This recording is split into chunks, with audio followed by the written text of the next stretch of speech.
Welcome, everybody. This is the Shank Club NFL live and from the UK. Good morning, good afternoon, wherever you are watching. We've got a packed show lined up, pre-draft special.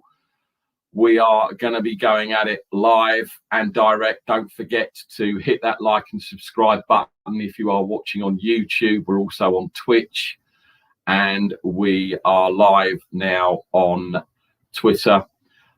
Plenty to get to, plenty of guests. So here we go. Let's hit it.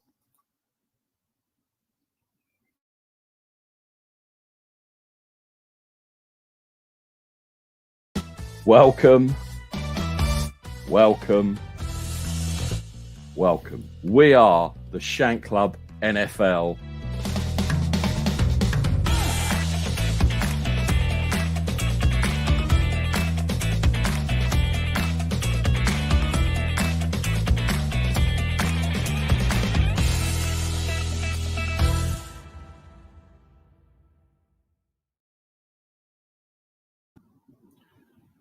Just after 2:30 UK time, 9:30 Eastern in the States. My name is Nick, aka Alfred, aka, well, I've got loads of different names. Most I can't say live on air, but we'll stick with Alfred. As per usual, I've got my sidekick in the house, Pats fan, thrower of football, gets upset when the Niners move to 3. Still love that video, Carl. Carl, how you doing? I'm amazing, mate. I've had a fantastic week. Me and my co-host Craig, we had our live mock draft on Wednesday night, which was a lot of fun. We didn't disappoint by making sure Justin Fields goes to the 49ers at 3. And overall, we are just buzzing and absolutely excited to have a panel on our show on this coming Thursday for round 1 of the draft. So it's good times, really, really good times. Definitely. I think there's going to be a lot of people either celebrating or, like me, probably throwing shit up in the air if things drop the way a lot of people are saying they're going to drop. But it's going to be interesting. Top five picks, definitely interesting. So, talking of the draft, obviously a year ago today, our next guest, his son, was taken 102nd, I believe, overall by the Pittsburgh Steelers. Sam, welcome back to the show, sir. Yes, sir. Thanks for the invite. Love being on.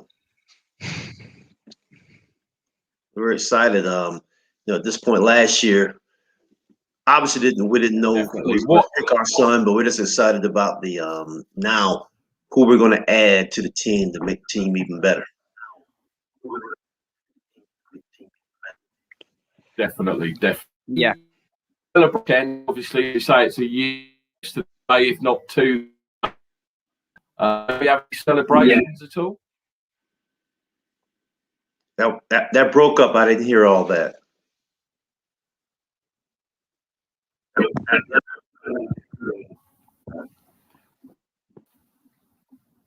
I said, are you going to be having any celebrations, obviously, being the draft and with Alex going 102 overall? Are you going to be planning any celebrations? Well, we had one last year. We had the venue, and we were really excited. And the wonderful COVID hit, so we had to put that on the shelf. I think pretty much what we're doing, I'm going to repost some of the video from the actual draft. Besides the one that ESPN did, we actually have some things we took in the house. We're going to post those for people to kind of help relive the excitement from the night. It was pretty emotional, pretty fun to think about that. But we're just hoping for a little help with some depth at the linebackers. I don't know if I'm jumping the gun to talk about that, but and obviously some offensive help. That's good. That's good, Sam. Obviously, we know Sam take 102 overall. He had a very good rookie season. We just hope he just continues his progress even further now, because obviously with Bud Dupree now leaving, he is now probably the number 1 edge rusher on that Steelers front four. I do hope for the best of him that he actually does continue and he progresses for next year. Okay, it looks like Nick has unfortunately had audio problems. Right, okay, let's try and get everybody else on as much as we can then. Right, let's get the governor from the 49ers, the Niner fan. Hello, Tony. What's going on, fellas? How we doing this morning? Yeah, very good, mate. Very good. Sorry for Nick. His audio has been having issues again. I wish he would get that sorted. He's got to upgrade to the stronger signal, man. No, but all serious, Sam, I'm a huge fan of your sons. I really wish John Lynch would have called his name somewhere in that draft last year. He would have been a huge piece to this 49ers defense, but unfortunately they didn't. But I am a huge fan of him. I think he's got all the talent in the world, and I really think he's going to explode this year with a bigger role in Pittsburgh. Thank you so much. He's been working really hard. He's been training down outside of Charlotte, get out of that cold weather up there in Pittsburgh, and actually working out with Daniel Jones and some other NFL players. And I went and watched him a couple weeks ago, and he's up for the challenge. He loves the challenge. Every opportunity for him to improve and to show what he can do. He's still, and like I said, I think before on the broadcast, just the whole walk-on mentality and the fact that he's had to prove himself from the start. I actually went back during the week and looked at the stats for the year for all the rookies, and there were like 12 edge rushers picked before him. But besides the obvious Chase Young, I mean, all his stat numbers were right up there. There were a couple guys who had 2 sacks like him, but none of them had anywhere near the tackles assisted. No one had an interception. So he really he exceeded all of our expectations. Probably not his own. I think he knew what he could do, but we were real excited. And like you, at that second year, we're hoping for that sophomore jump. And he's already gained about at least 3 or 4 pounds. So he's going to add that weight. I know that's one of the things people were concerned about. But like I've said, and I'll continue to say, that heart, you can't measure that. And he has I mean, he's grounded. Oh, man, the motor is it's crazy. Yeah, it's crazy. Okay, let's get some more guests on. Right, from Browns UK, from the Dog Pound East, Ivan. Hello, mate. How's it going? Nice to be on. Thanks for having me back. Good to be here. Good to see you, Sam. Hey, good to see you. Yeah, good to see you. And just echoing some of the other comments, really, because the Browns went all in on offense last draft, and Alex was certainly someone, if we're going defense, would certainly been someone I was hoping we were going to get. And so going on to the Steelers, was always, because the Steelers, you know, it's a perfect fit for the Steelers, I have to say, you know, and they do love that outside linebacker, defensive end type, you know, blitzing type player, and he's going to be a menace to the Browns, I'm sure, this coming season. So, but you know, he's a good lad, and so congratulations on that 102nd pick. Well, thank you so much. Well deserved. Yeah, you guys had our number that last game. I'm telling you, we everything I turned something on, that's like highlights from that playoff game, and me and my wife were sitting there in the cold, kind of in shock. Well, I mean, all I can say is it's about time, because for the last 20 years it's been the other way. Well, y'all deserved it. They outplayed us, so hey. There's going to be some big battles coming up over the next few years, aren't there? So the competition's back, at least. The whole AFC North. I mean, yeah, Cincinnati's definitely going to improve. It's just going to be fun. It's a really competitive division this coming up. Yeah, you guys. Oh gosh, Larry Ogunjobi was one of Alice's teammates in Charlotte, and great guy. I hated you guys released him, but he's close to Cincinnati, isn't he? Yeah. So it's still in the north. yes, that'll be fun. I messaged him and told him, I said, at least we get to still see you 2 games. So yeah, Yeah, good. Okay, Nick is back, although he is having some really major problems with his screen. So, right, let's try and get two more of our regulars on. From Ohio, Mr. John Vermos. Mother. You're on mute, John. What's up? What's going on, guys? Ivan, what's happening? All right, John. Good to see Sam, you. how you doing? Hey, Nick. doing great. Nick, what's going on, brother? Hey, Sam, I see here, though, Alex finished the season with 30 tackles, a pick, and 2 sacks, huh?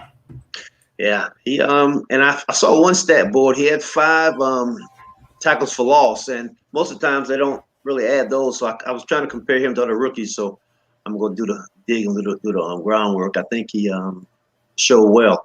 I mean, and one of the coolest things was against Cincinnati. He almost had that sack, but he led the guy right to T.J. Watt, and that was the only game all year that T.J. didn't do his celebration kick. He after that went to Alex and hugged him, so it's kind of That's cool. That was your sack, man. But yeah, thank you. That's cool. So is he looking forward to it? I mean, this is going to be he ironed out some of the wrinkles. He got some playing time. He's going to be ready to go this season, right? Yes, I think. Well, I feel sure he will. He's the ankle healed fine. He's still doing a little bit of rehab to make sure he has its full range of motion, but no pain, no limp or anything. Just been in the studio lifting and grinding. He went down to Atlanta with one of the pass rush specialists and worked for a week there.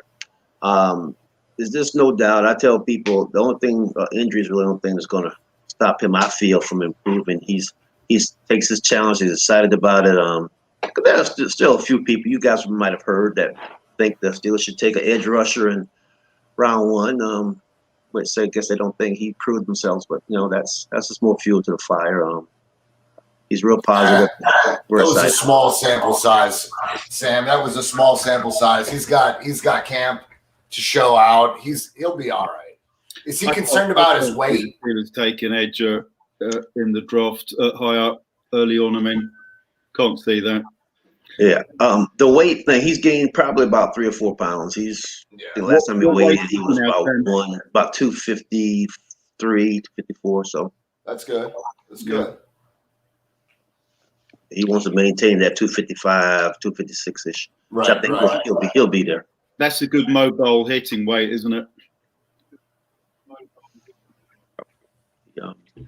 And I think, some people were concerned about the height, but I think at 6'3" and 1/8, he's shown that some of those tackles are huge and tall, but the more he works on his moves, I think he'll be able to counter the height, but no problem. I mean, TJ's only an inch taller than him, so their weights are about the same, so I don't think that'll be an issue. Sounds good, Sam. Good luck to him. Thank you so much. Nick is still having issues with his audio, although we can. Yep, still having issues. Right, let's get another regular on. Is he in HD? We don't know. Can you hear I me? can hear you now. Yes. Can you?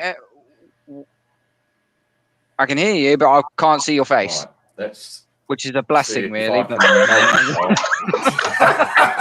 not a bad thing. Don't throwing shit at my show.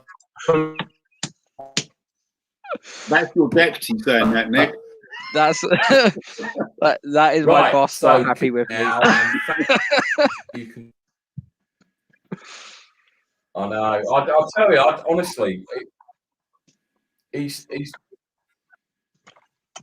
terrible. John, good morning. Hope you're doing well, Tony. Welcome along, Sam. Hopefully you can all hear me now. That's cool. Hopefully we got this all working. Right, it's time to bring on the one. Turn your speakers down. The one and only hype man from the Nothing But Niners, the nitty gritty. He's got more shows than Bob Hope had in the 70s, network television. Crazy. Hey, what's going on, fellas? And it's early in the morning over here, man. It's 9:50. I'm about to get a new dishwasher, so I was up at like 6 o'clock trying to figure out how to take out the old shit. I was just like, yo, how do you whatever? But I got it done. so they should be here soon. And I'm excited to use the dishwasher every day, at least 3 times a day, just because it's brand new. I'm gonna wear that warranty out. But what's going on, fellas? Let's talk football, baby. Let's go. The draft is coming in 5 days, and the 49ers are supposed to draft Mac Jones. So let's talk. Breezy, This what's is good, the brother? this is the sort of See, I content told you I you have been need to waiting turn for your volume forever. down Oh, when Breezy turns man. up. Yo, my energy is always on level 100. So I apologize, Mr. Highsmith, and everybody else that's on the show. Right. But I'm just always on level 100, baby. Oh, we love it. Now we've got the man with the poshest name on the Shank Club ever. Yeah. Freddie Harper Davis. Freddie, what is up? I'm all good. Nice to see you all again. Hi Sam. Hi John. And hi to everyone else. Well, apart from maybe Ivan, but yeah, good to see you all. So yeah, looking forward to the draft on Thursday. I think as Sam has alluded to, I think the Steelers could go a number of ways. So I'm looking forward to seeing what we do.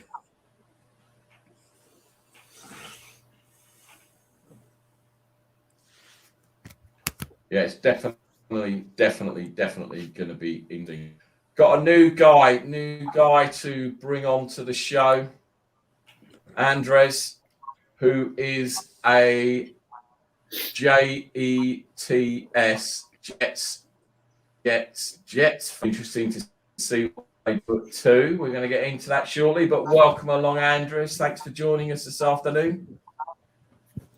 Thank you, guys. Thanks for having me. Hi to everyone. How you doing? Yeah, not too bad. Obviously, very excited. As I said, 5 days away. Jets have got 2 first-round picks, so very exciting times.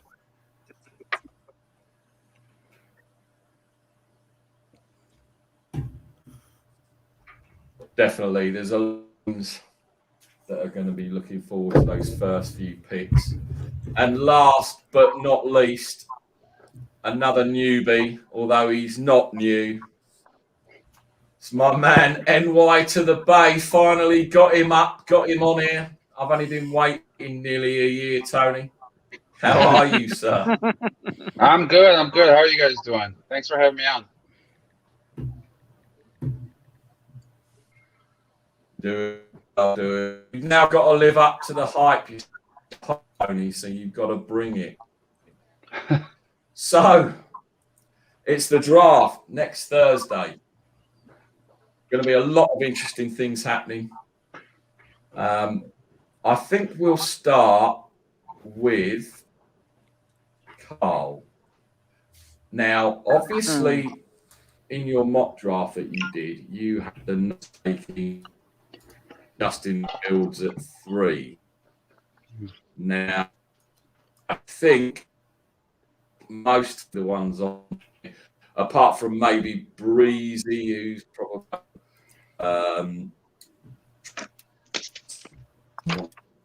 McNally uniform. Where did you have him on your mock draft when you did it? Can you remember? Not to put you on the spot. You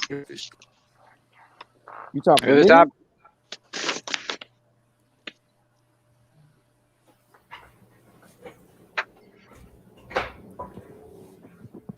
Not sure which one he's talking to because he mentioned my name.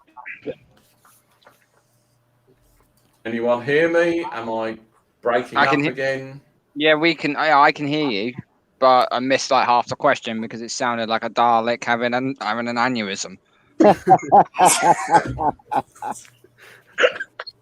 we got to auction Alfred $5 so we can boost his signal.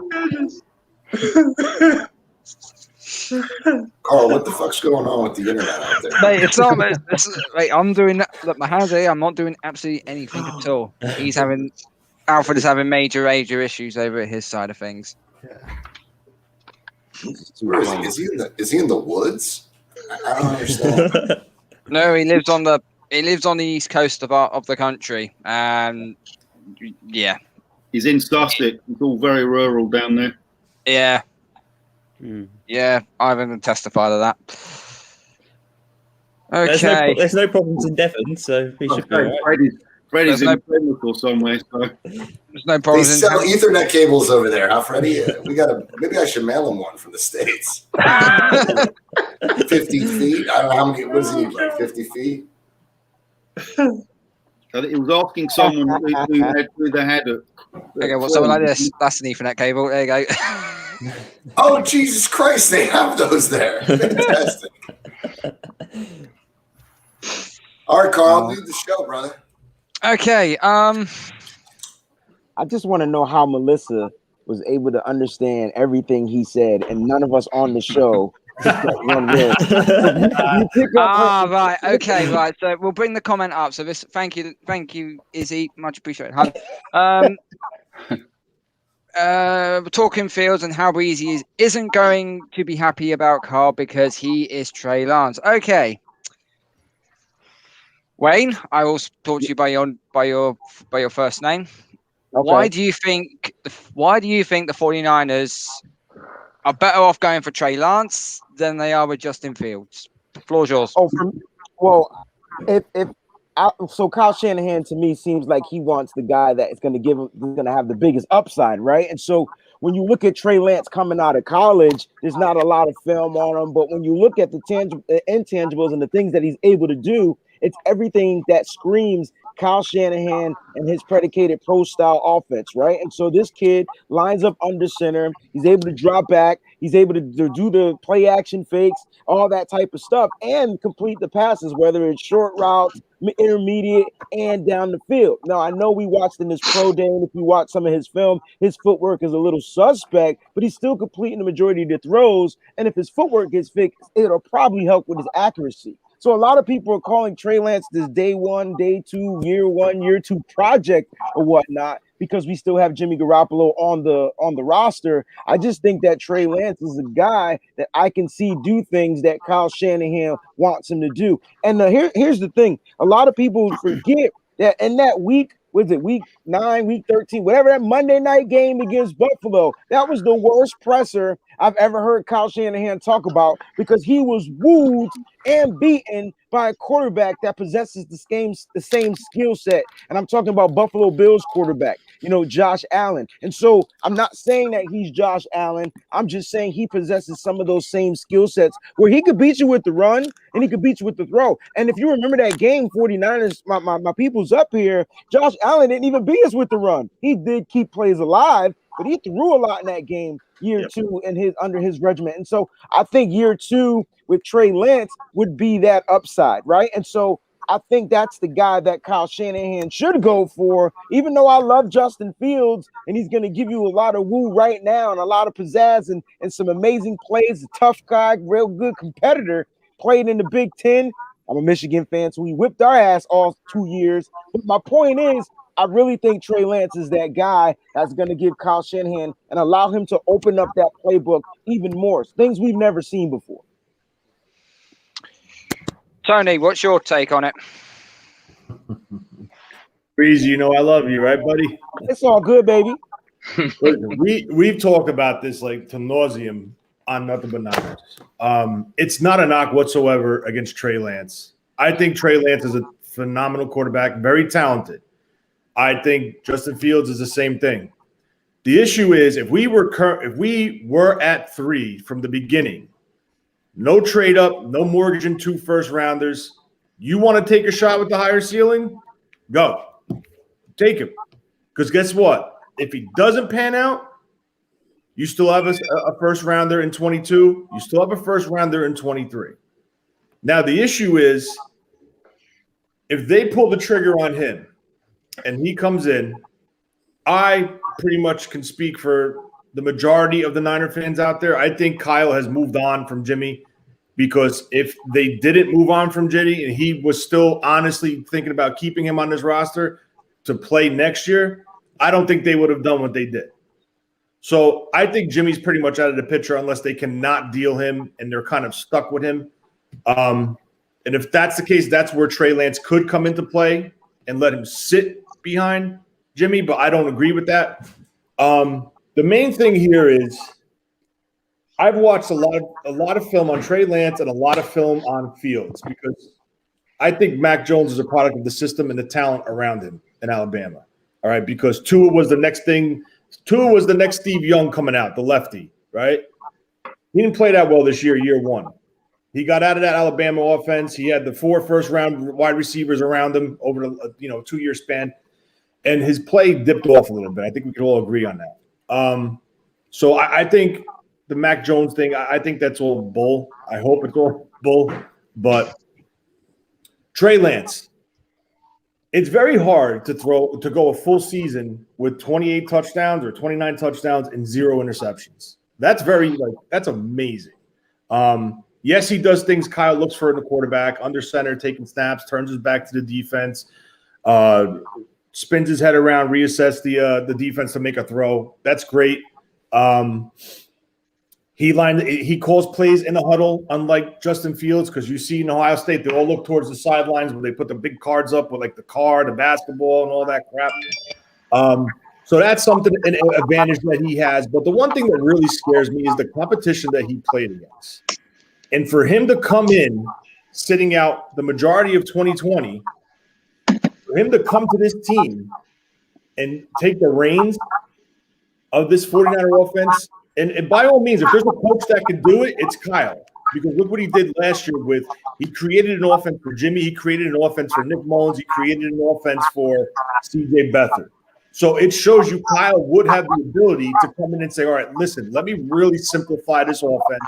Let's depend on the run game. Let's design like the naked bootleg, the zone read, an RPO to try to free it up and make an easy read for him to make that transition, which will be the same for Justin Fields by all means. But the thing that really scared me, his one game that he played in 2020, he threw, I think, for $159, 2 touchdowns, 1 interception.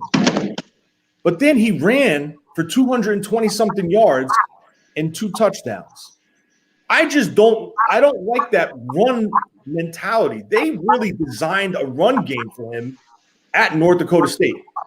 And when you're investing this, you want a quarterback that's going to stay into this pocket for the longest. And I'm going to be honest with you guys, I'm probably going to get killed for this. Mike came out and made the perfect comparison for Justin Fields. Because if you watch Justin Fields, he stays in that pocket right to the last minute where he can't make a throw, and then he'll take off if it's not a designed run. And he compared Justin Fields to the same skill set and style of Russell Wilson. All right, I'm not saying he is the next Russell Wilson, but he does things Russell Wilson does. If he's in the shotgun, he'll take the snap, he'll step up in the pocket, go to his left, and then wait for that receiver to clear, and then he'll throw the ball. But those are all things that Jimmy can't do, Trey Lance could do, but it's just you have to look at the step from the FCS to the NFL. And I know everyone's saying, well, Carson Wentz did it. Yeah, well, Carson Wentz took his bumps and bruises in the beginning, and now where's Carson Wentz right now? He's not with the team that invested the first-round pick. He's in with the Colts. So just to summarize it, you're investing in your future. You want to go up and get the more sure prospect who's been in the big games. And what I don't understand is how is Justin Fields not even being talked about going 1 overall when in the playoffs he outplayed Trevor Lawrence. Sorry, my work is calling me, but I'll answer in a minute. He actually outplayed Trevor Lawrence in Clemson. After taking a massive shot from that linebacker, he still played hurt. And, it's a crap. Everybody has their own opinion. We're 100%. But guess what? It's going to come down to what Kyle feels best. And from my point of view, I just kind of feel we have to trust in Kyle and believe in him and see where this goes. I don't think Mac Jones is going to be the pick. I think it will come down between Lance and Fields, though. You made a very good point there, Tony. John V, what's your point? My brain is gonna blow up, guys. I mean, I can't take any more of this shit.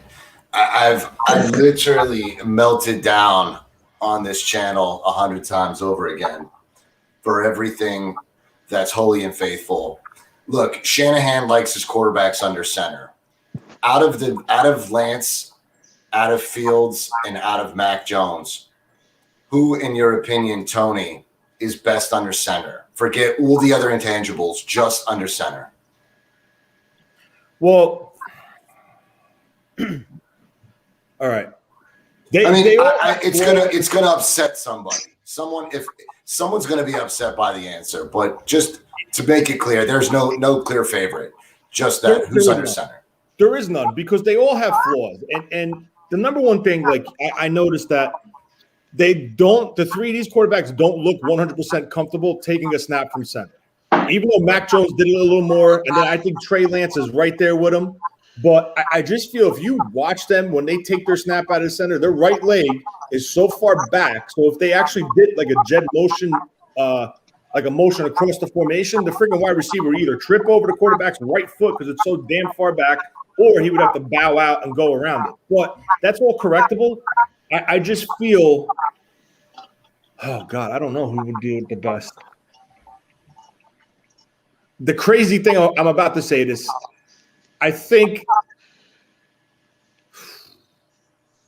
I would say Lance. I would say Lance because he did it more out of all of them. But all of them proved that they were able to do it. It's just I think all three of them would have to get taught how to do it the right way and like improve their technique and stuff like that and their steps and stuff like that. But they all look awkward, if you will. I think Trey Lance's footwork definitely needs to be worked on, whether it's dropping back, taking a snap from center, stepping into a throw. I showed on Nothing But Niners today. I sent it to Mike. I don't know if he put it on the air, but there was a throw where what do they want?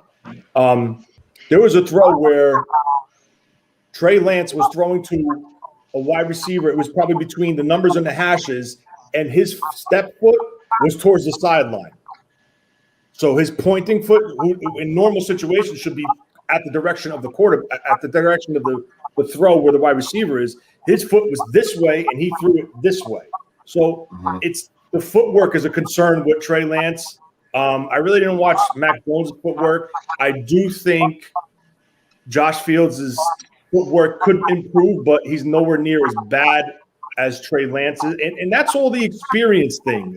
The amount of snaps that Trey Lance took, the amount of snaps that Mac took and Justin Fields took, Justin Fields outsnapped all of them. He's a 2-year starter. Obviously, this year was shortened due to COVID, but he's got the most experience. My outlook on all of this is after we take out the favorite at number 3, we lose sight of everything that comes after that. Okay, so follow me.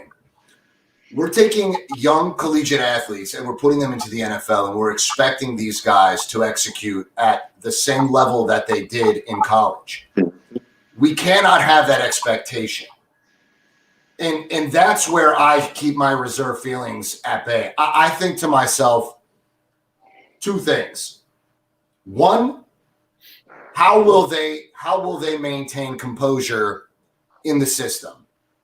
2, are they going to meet the expectations of their draft of their pick? So will Justin Fields be worth the 3rd overall pick?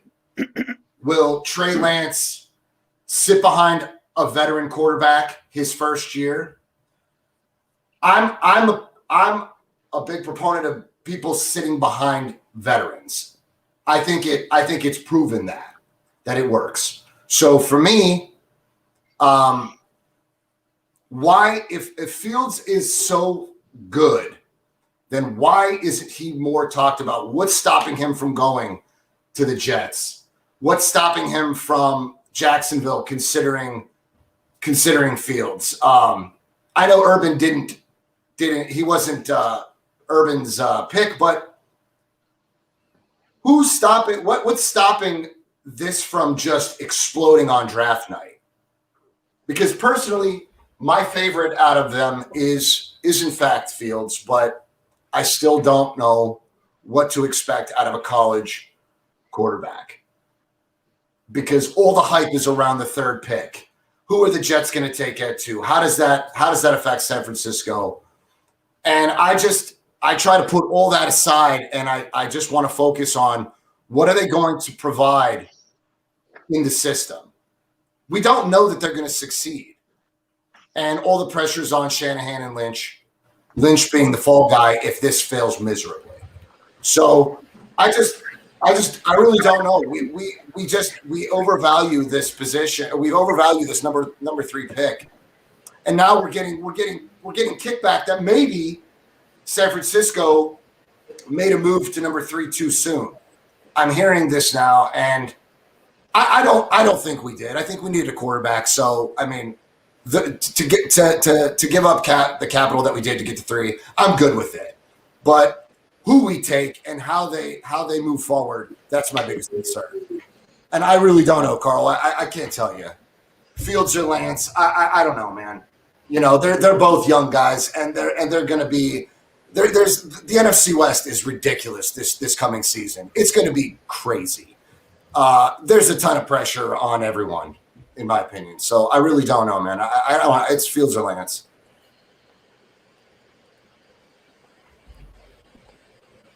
You're muted, brother.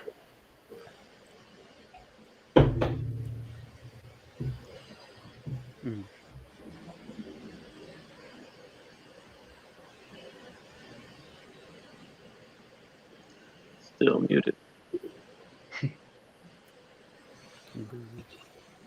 John, what do you ask you to see who to pick? Sorry, I can hear now. Niner to the Bay. What's your reaction to this? So you have to factor in the 3rd pick and what we gave up, right? If we were still at 12, because I'm taking a step back. So if the 49ers are still at 12, Mac Jones, as much as most people don't want him, it's doable. It's sensible. It fits, right? Moving up to 3, you have to use potential and ceiling with floor. I feel like, for me, Fields is in the middle of both Mac Jones and Trey Lance, that you're getting a guy that can step in sooner. And for me, he has just as much of a ceiling as Trey Lance. I think people elevate Trey Lance's ceiling just because it's so unknown. So it's like if you're watching a game show, Let's Make a Deal, right? You got the deal, but you're like, what's behind door number 2? I don't know. It could be great. It could be a zonk. It could be nothing, right? For me, I feel like the NFL is not for long. So Kyle can't just if he messes this up, he's gone. That's it. You can't give up 4 picks and strike out on the pick. So I think Fields is a good balance of both safe and pro ready. I think, the stuff under center that you guys were talking about is coachable, and I think they can coach him up pretty quickly. I also, in terms of Jimmy G, I don't think he's going to be on the team in September, so I don't think he'll even make it through draft weekend. So with that being said, I feel like Justin Fields should be the pick. The only thing I'm worried about is Mac Jones because of Kyle's ego. It's the only thing that I keep going back to. But those are my thoughts on it. Yeah, I think we can all agree that Kyle's ego sometimes causes some controversy. Okay, Sam, what's your take on this? I've been listening to a lot of this. I've watched from NFL Network to all the ESPN shows, and I'm just surprised, like everyone else, how Justin dropped so much. And I mean, that's a lot. That 3rd pick is huge, and to move up and what they gave up. Part of me still feels with the number of starts Justin had and what he's able to do in the big games.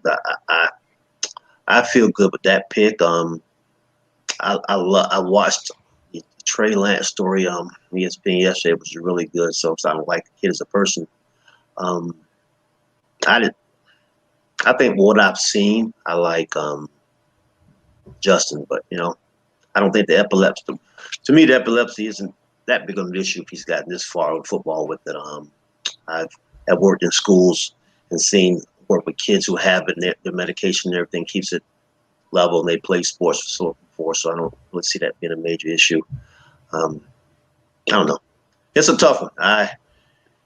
It's kind of a nice problem to have the number of great choices at that position, but it's a make or break. Like you said, that it's a tough one. This is absolute hell. This is purgatory for 49er fans right now.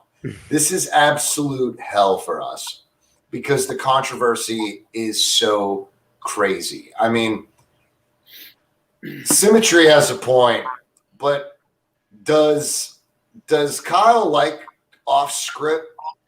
Is he going to be cool with that? Like, that's where I feel like Kyle's ego could get in the way too. If Fields goes off script, that's the thing. We don't know. Yeah, because he's never had that here. He's never had it. He's had it before in his career with RG3, but apparently that wasn't his pick either. So he drafted, the other guy. I'm not even going to say his name. So he utilized RG3 and got RG3 to work. A lot of people were down on RG3, but RG3 was killing the league.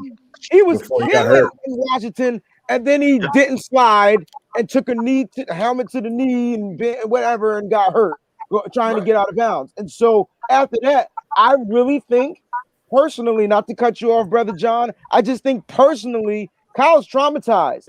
But I will say this, go back and watch that presser after that Buffalo Bills game. I've never seen Kyle talk highly about another quarterback other than Patrick Mahomes. He doesn't even talk highly of Russell Wilson, and he kills the 49ers every single game. He talked highly about Patrick Mahomes and Josh Allen, probably two, mainly because they're young, and two, their ability to extend plays. It's not even about running. It's about being able to extend the play if the play breaks down. Mr. Highsmith, you're probably a huge Big Ben fan. A lot of people had him coming out not being this great quarterback. When he came into the league, what was his one thing? He was able to extend plays. I think people forget that pressure is going to come in and it's going to change up the whole script. And if your quarterback can just step outside a little bit, maybe step into the pocket a little bit, like move up, move to the side, it allows defenses to break down. And I think when you look at it like that, you have to pick a guy that's not going to be the sitting duck out of the three, right? And so even if Trey Lance isn't ready, he's still not a sitting duck. And I don't see how they go Mac Jones, but I can understand why that might be Kyle Shanahan's guy. I hate to say it, but I can understand why. He makes all the throws. And so my thing is Kyle is confusing us. And so Kyle is confusing us, John. Like I don't understand our coach. And until we pick this pick, I won't have a better understanding until we make this pick. If he picks the guy that is able to get outside the pocket when the play breaks down, then we can say our coach is ready to move forward. If he doesn't, I can say I truly understand Kyle stuck back into the 90s. And I don't even mean 49ers 90s. I mean 90s when quarterbacks just drop back and they got 500-pound left and right tackles. Nobody's getting by those guys, and they'll be protected for 95 seconds to throw a ball. Like that's what I think. Just one quick thing, John, before you go. If you look at the track record of his father's success, Mike Shanahan, excellent offense in San Francisco with Steve Young, excellent offense in Denver with John Elway, both mobile quarterbacks, not run quarterbacks, but both have the ability if something breaks down, they could go. They could beat you with their legs. More Steve Young than John Elway toward the latter part of the career, but that threat was there. And with Jimmy, there's absolutely zero threat. They know where he's going to be. Every defensive coordinator knows that he's not going to move. He hits that back foot, that back step on his drop, it's a done. He might step right a little bit or left a little bit or do a pirouette like we seen versus Arizona and drop the ball, but he's staying right there. They know it. So they're going to pressure the shit out of him and get to that point and really make him uncomfortable and force him to make those poor throws. But I will say this. Damn, I lost what the hell I was going to say. Oh, Arizona, the last game versus Arizona. I'm not sure if it was the second to last week or the last week. I forgot. But I saw something in that game that really caught my eye, and he did it with C.J. Beathard. C.J. Beathard was in the shotgun with, I want to say was Wilson to his left and Juice to his right. He faked the ball to Wilson coming across from left to right.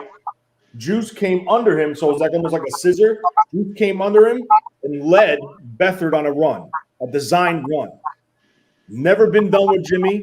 So right then and there, and he picked up, I think, if I recall, 15 to 20 yards on that carry. But that's showing me Kyle wants to add another dimension to this offense. And with Jimmy, you're not going to get that. With Mac Jones, you're not going to get that. With Fields and Lynch, you will get that. So I think, and someone I saw in the chat, you posted it up here, Nick, that the trade was pointless. No, it's not. It's not a pointless trade. Because if you go to number 3 and you could sit there and say, I identified 3 players, that means you're going to get one of the 3. So I don't see that as being pointless. I see that as identifying your guys, and you're going to get him now because you know 1 is 1, 2 is 2. They're not moving. So you got the next pick. So as they would say in the draft terms, the draft starts at 3. Well, guess what? The 49ers kind of have the first pick right now because 1 and 2 are much set. So I don't think it's pointless. If Kyle's 100% sure it's that guy, he's going to get him at 3. And listen, Fields could go 2. They still get Wilson. So it's not a pointless selection, but he's getting one of the 3 best quarterbacks, whether it's Lance, whether it's the other guy, or whether it's Fields, in his opinion. So I don't think it's pointless. He's going all in. This team is a quarterback away from solidifying that quarterback spot to opening up a big window. Because free agency told you a lot about this team. Majority of the 1-year deals to bring this secondary back, to bring these pieces back. And guess what? They're going for it. They solidified their franchise left tackle. It's go time. They got a center to help the quarterback with the line calls. That's something what Trey Lance did at North Dakota State. He called the line protections and stuff like that. But listen, you have the best center mentally in the NFL in front of you. He will help this rookie make that transition along with Kyle. So in my personal opinion, if you're asking for somebody, I do think it's Fields. It wouldn't shock me if it was Lance because of the ceiling, but I do think it's going to be Fields at 3 for the 49ers. And then, so then where's the smoke? What do we need to, who do we fool at 3? If it were Mac, who are we fooling? You know, what are we, where's the smoke? What's the smoke signals for? What to determine who? That's the media. Yeah, Okay. I think it's part of it. But for me, I think they moved up for 2 individuals. I think it's Wilson and then someone else, and that's it. I don't think they came up and they're like, well, we'll just figure it out.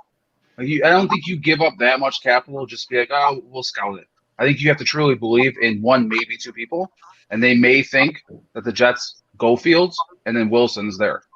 Wilson has a strong connection with people within the 49ers. He loves the 49ers. He follows the 49ers. His mentor is Steve Young.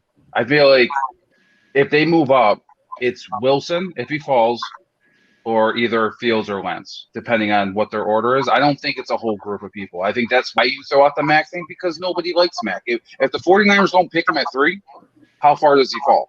Right? It's not like Atlanta's going to run up to the podium big, oh, yeah, here we go. It's not going to happen. Right. He's at least going – the earliest probably like 8 at best.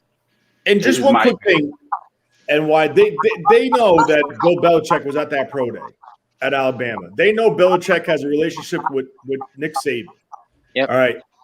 Now, the comparison for Mac Jones is Jimmy Garoppolo, right? So if the 49ers pull that trigger, because they were not tied, Mac Jones was not a top 5 quarterback before the 49ers made this deal. Not. He was barely in round 1. Matter of fact, I see mock drafts with Pittsburgh taking him at the bottom of round 1. So if they pulled this deal and they probably released like little like feelers out there to say, oh, they're going for Mac Jones. Now, is this to pull the trigger on a Jimmy deal to get Jimmy to New England and to try to get like, you know, play that reverse psychology, which everybody, every GM, every organization does in the NFL. You see it day in and day out. All right. They came on beginning of the year. Jimmy's our guy. We expect him to be the quarterback. Well, expect to me means he's not back. Because if he was your starter, it would be Jimmy is our starter going into 2021 season. Bang, flat out, black and white. It's done. It's not we expect him to be. because expect means the door is open. All right. 2020 offseason, they snooped around Tom Brady. The reason, in my opinion, why Tom Brady is not a 49er is because one simple fact. They couldn't get rid of Jimmy's contract to take on Tom Brady's asking price. That's why Tom Brady's not a Niner. Now, is it funny how all of a sudden they snooped last year, they couldn't get the deal done with Tom. This year, oh, wow, they have the out in the contract. Boom, they go for 3. That don't line up for me for Jimmy returning. So I just feel that the 49ers could be playing head games to trying to get Belichick to bite and get a deal done. Honestly, if they take a obviously they're going to take a quarterback. Let's say hypothetically they take Lance or Fields at 3. I would expect to see the deal done day 2 for Jimmy to go to New England. That's just the way I see it, because this team has a history of drafting somebody and trading the person they replaced on day 2 or day 3. Mike McGlinchey, Trent Brown to New England. So the history's there, and I just feel that I do think it's a head game between him and Kyle John in New England with Belichick. Okay, let's get Nick on now, because it looks like he's got his connection sorted up now. So Nick. I don't think so. I have the Mac Jones of setups at the moment, failing badly. Can anyone hear me? Am I there? I can hear you. Yeah, we can hear you. Oh, honestly, if improve my internet speed, it's treble what it used to be. So I get that working, and now the bloody microphone decides whichever one I use isn't going to work. So, yeah, I'm loving life at the moment. Loving life. I've been listening along, guys. Just want to give a quick few shout outs. 49 Rizzy in the building, Symmetry 7. We have Miss Debbie in the building. We've had some of the other Nothing But Niners crew check in as well. It's been good. I've been listening. I'm really interested, though, Andres. What do you think the Jets are going to do at 2? Because obviously that is going to impact the next few picks. Now, there's a lot of conspiracy theories that the Niners are trying to play rope-a-dope with Robert Saleh, or they're in cahoots to make sure that they get the best players that are available. Who do you think the Jets are going to go with? First off, to say that I think that the 49ers definitely trade up to 3. They're taking a guy with a ceiling, right? I just don't see them trading up to get a Mac Jones. So, and I think they knew with their relationship with obviously the coaching staff that move over to the Jets with Salah and Mike LaFleur, I think they know who the Jets are taking probably, and they were happy with obviously knowing Lawrence will be gone.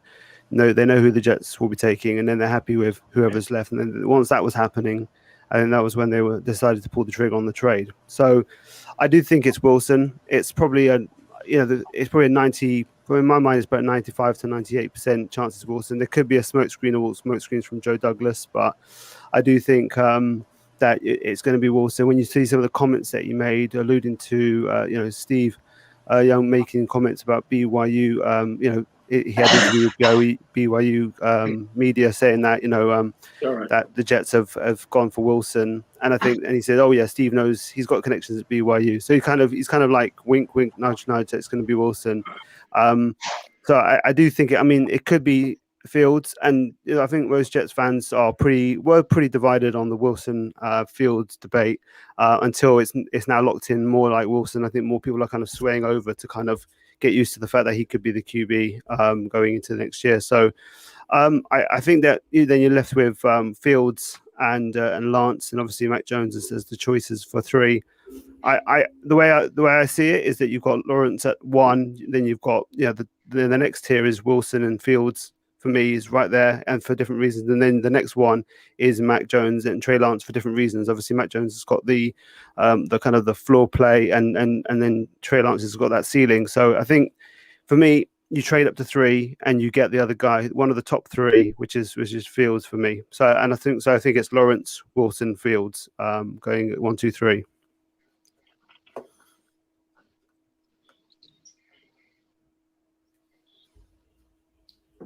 It's all right. My computer decided to slow up again. No problem. Yeah. I need to get a bigger hammer just to smash this crap up because this is really. Anyway, yeah, it's interesting because anyone who watches a lot of college sport, obviously we've got American guys in here. Can anybody tell me why, forgetting that Kyle Shanahan likes this type of QB thing that's being washed around, why is Mac Jones being touted as a 3rd overall pick when nobody in that high up until we traded to 3 and then everyone's crossing the I's, dotting the T's? I mean, Sam, you obviously have watched a lot of college ball. Why has Mac Jones all of a sudden been elevated up to 3? And, a lot of people said the 49ers could have possibly got him if we'd have stayed at 12. So I don't understand it. Let's get some feedback from you. What do you think, Sam? I think just to talk that he's a Shanahan type. He fits his offense. And I was sitting there going, I don't really get that. And I want to believe it's a smoke screen. I think a smart smoke screen, if that's what they're using it for. I was very surprised. And I actually just started listening to more stations. And it's funny how the media kind of joins in on this as if all of a sudden, oh, yeah, we believe this the whole time. Where everyone on here would agree that no one was saying he was that high. And I was maybe hoping he dropped down to the Steelers at 24. But, yeah, I don't have a good answer besides the media jumped on and thought they knew something and ran with it. So everyone now saying, oh, yeah, he's going to be number 3. Nothing against the kid. He seems he's very accurate. But I forget who said it earlier. I mean, when you talk about what Tua did, when you play behind that line and with those athletes, you do look better. I mean, you have to say that. And to me, it's kind of, and not trying to, this is totally not the same comparison, but it's like a lot of guys I've saw at the edge and how well they looked or projected to play in the pros, and they really haven't done a whole lot. I mean, a lot of times they're playing on defensive line when you can't be double teamed because you got other great athletes, so you look a lot better than you really are. So I believe Fields is going to be the pick. Mm.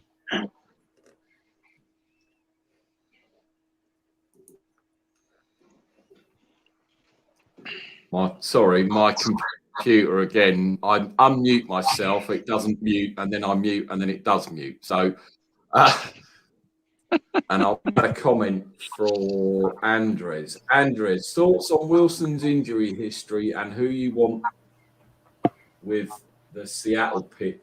Do you go O-line D or a weapon for your new QB to throw to or hand off to? That's one for you, Andres. Yeah, to touch upon the injury for Wilson, obviously he had the surgery on it between his freshman and sophomore year after the 2018 season. Didn't look quite right 2019, but had some decent plays, beat USC, beat Tennessee, but wasn't quite right. And then he's fully recovered from that surgery and looked really, really good this past season. From all, as Jets fans, obviously you're looking at all the reasons not to take him if you worry about, because you're nervous about them screwing it up like they normally do. So, look at the injury stuff. I've been researching, and a lot of the people, there's people who have done the surgery on Drew Brees' labrum at the beginning of his career, said that this is the same thing, and there's no reason to think that there's any real issue, especially as he's shown this past year that he's kind of recovered from it. So Brees went on to 15 years of play after his surgery and looked great. So I'm not too worried about the injury. I think the Jets have done their research. I think they also feel comfortable about it. At 23, the Jets need help on the interior offensive line and cornerback, and also could go linebacker. So I think in that order, that's probably the priority, because if you can get any help up front to help the QB, whoever it is essential, because there's a knock-on effect to the rest of the team and obviously your QB. So I don't know whether we will get some of the guys dropping to us. We may have to trade up. You could see the Jets maybe trading up because ahead of us is like 4 teams that need a tackle /guard. at the from 19 I think through to 23. There's like 4 teams who could need offensive linemen. So I think trading up might be something that they do, as we've got also assets from next year as well, from the Jamal Adams trade as well as from Sam Darnold trade. So a lot of assets to move around, and I think you'll see them being quite active in trying to secure the guys that they need. But yeah, I think it could be cornerback. If they stay there, they'll probably let the talent that maybe other positions goes forward, and then you end up with a kind of a Jeremiah Wusu-Koramoah could be a guy who could be a really great fit for Salah in the new defense. So yeah, we'll see. We'll have to see. There's a lot of debate with the 23rd pick because most Jets fans are pretty sure that it's going to be Wilson at 2. So now it's the 23rd pick that's become the big talking spot in Jets Twitter.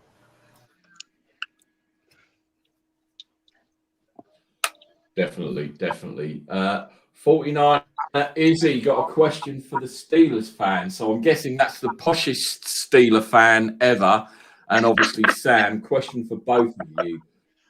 Would you prefer an O-line with your losses on the line, or do you finally get a running back to the Steel City? We'll go with you first. Freddie, what do you think?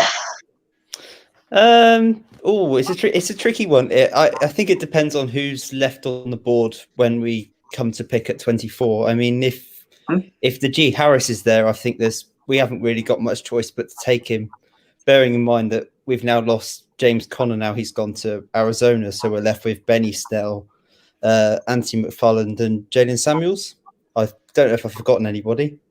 I don't think so off the top of my head. Well, James Conner's gone to Arizona now. We've picked up Ballage, so that's the other running back we've got. So I would assume that the Steelers are going to take a running back in one of our first two rounds, and the other pick I assume will be a Villanueva replacement at tackle. I mean, there's been lots of talk about Zach Banner being moved over to left tackle. I'm not entirely comfortable with that, if I'm being completely honest. So I wouldn't be surprised if we go tackle, depending on who's left on the board. But then there's comfortably 10 tackles in the first 2 rounds that could go, so we could quite easily pick one up with our second pick. Yeah, I agree with that, Freddie. I think it depends on. Sorry. I think it depends on who's highest on their board. I mean, a lot of the signs say they do want Najee Harris, and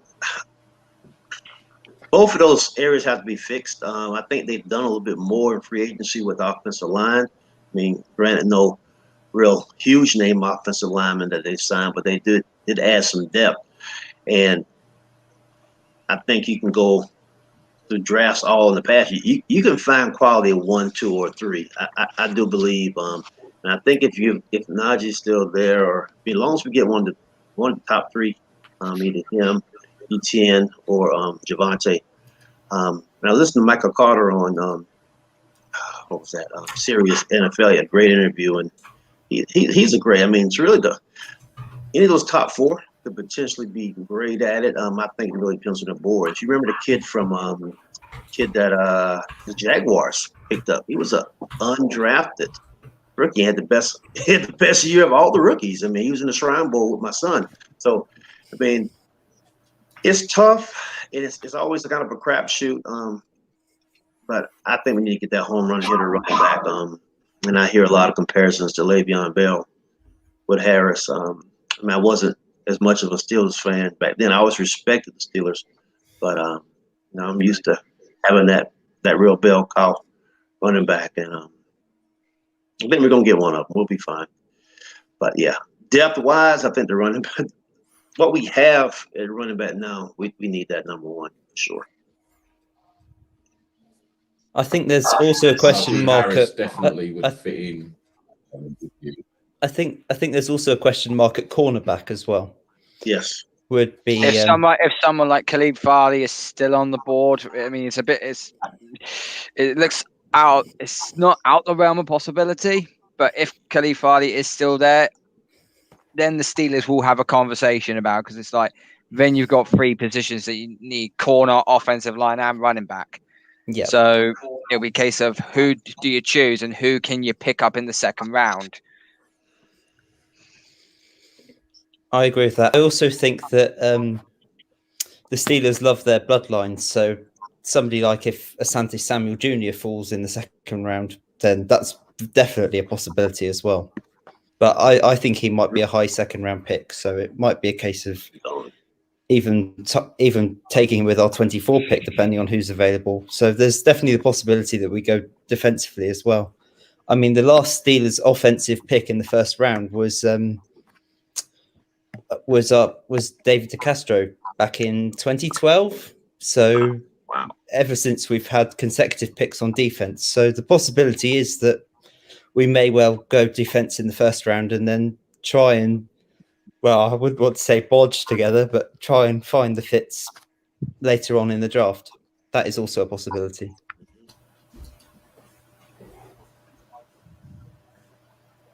Definitely. Question for the panel. It's really bizarre. We get my man Breezy. We've got Tony on here.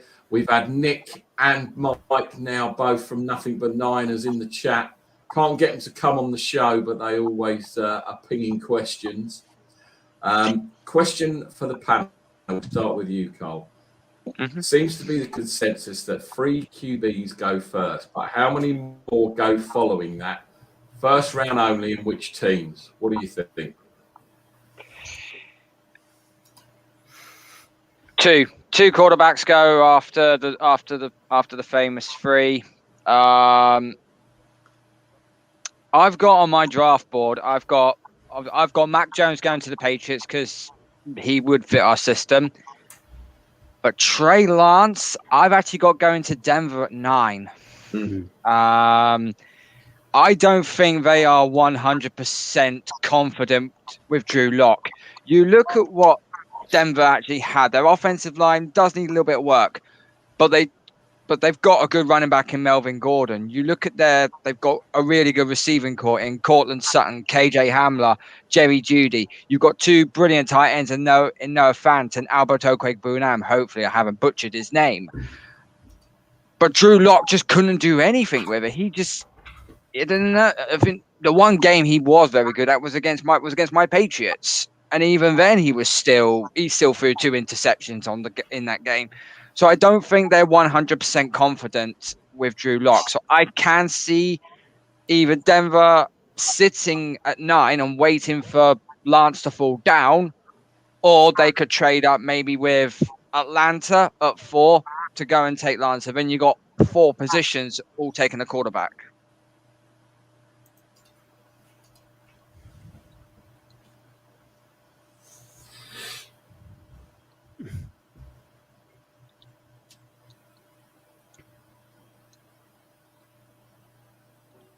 Relax. See, I'm trying to multitask and type stuff and text people, and then you stop talking, Carl. Sam, as I finish my what do you think segment about that question? Did you say me? Well, normally you just waffle on for ages and give plenty of time. Sam, what do you think? I think 2 more after the top 3. I don't think anyone's going to trade up into the first or any of those guys at the end of the first round of pick. Either a kid from Stanford, I can't think of his last name right now, him or Kyle Trask. Mills? Mills. Yes, sorry. I just think 5. I think 5 total. Which teams I like what I heard so far. Somehow I do believe that New England's going to pick up 1. And if Denver's smart, they probably would as well. And I keep hearing about Carolina wanting to potentially do something. And, hey, that's still a possibility. Oh, I like that, too. Yeah, I like that Trey Lance to the Patriots. I mean, yeah, of course I'm with my son's team because of that's who he's with. But, being here in Carolina, definitely would love that. I don't have an issue with us trading up to 8 for Trey Lance. I really don't. He was probably my favorite quarterback through this draft. Then Zach Wilson. Obviously, you can forget Trevor Lawrence because we all know everyone has probably got Trevor Lawrence on their draft board. I mean, I'll be shocked and horrified if someone's got, say, Zach Wilson to Jacksonville or someone else, because then they just need shooting. So Yeah, it's impossible for the Jags not to take Lawrence, really, isn't it? Because if you don't take him and he ends up being great, and whoever they take is a flop, well then you've got egg on you. It's just a bad situation. But if he doesn't work out, then no one can really blame you. So they're going with Lawrence. okay, Ivan. For the quarterback question. Yeah, I mean, I only two. I agree with. I mean, my mock draft that I sent you earlier for the Thursday show. I have the Patriots moving up to 8 for the Panthers to take Trey Lance, and that leaves the Broncos with Mac Jones. So yeah, I don't think the Patriots want to risk. I mean, they could risk staying at 15, but I think they're going to like Trey Lance. So the only way they're going to get him, for sure, is by moving up. The Panthers don't need a quarterback because they've already got Darnold now. So they're the only way they're going to get ahead of the Broncos is moving up for the Panthers, because the ones before them don't need one. I can't see the Atlanta Falcons taking the quarterback. Personally, if I'm the Falcons, I'm going in for Kyle Pitts. So that's how I see things panning out.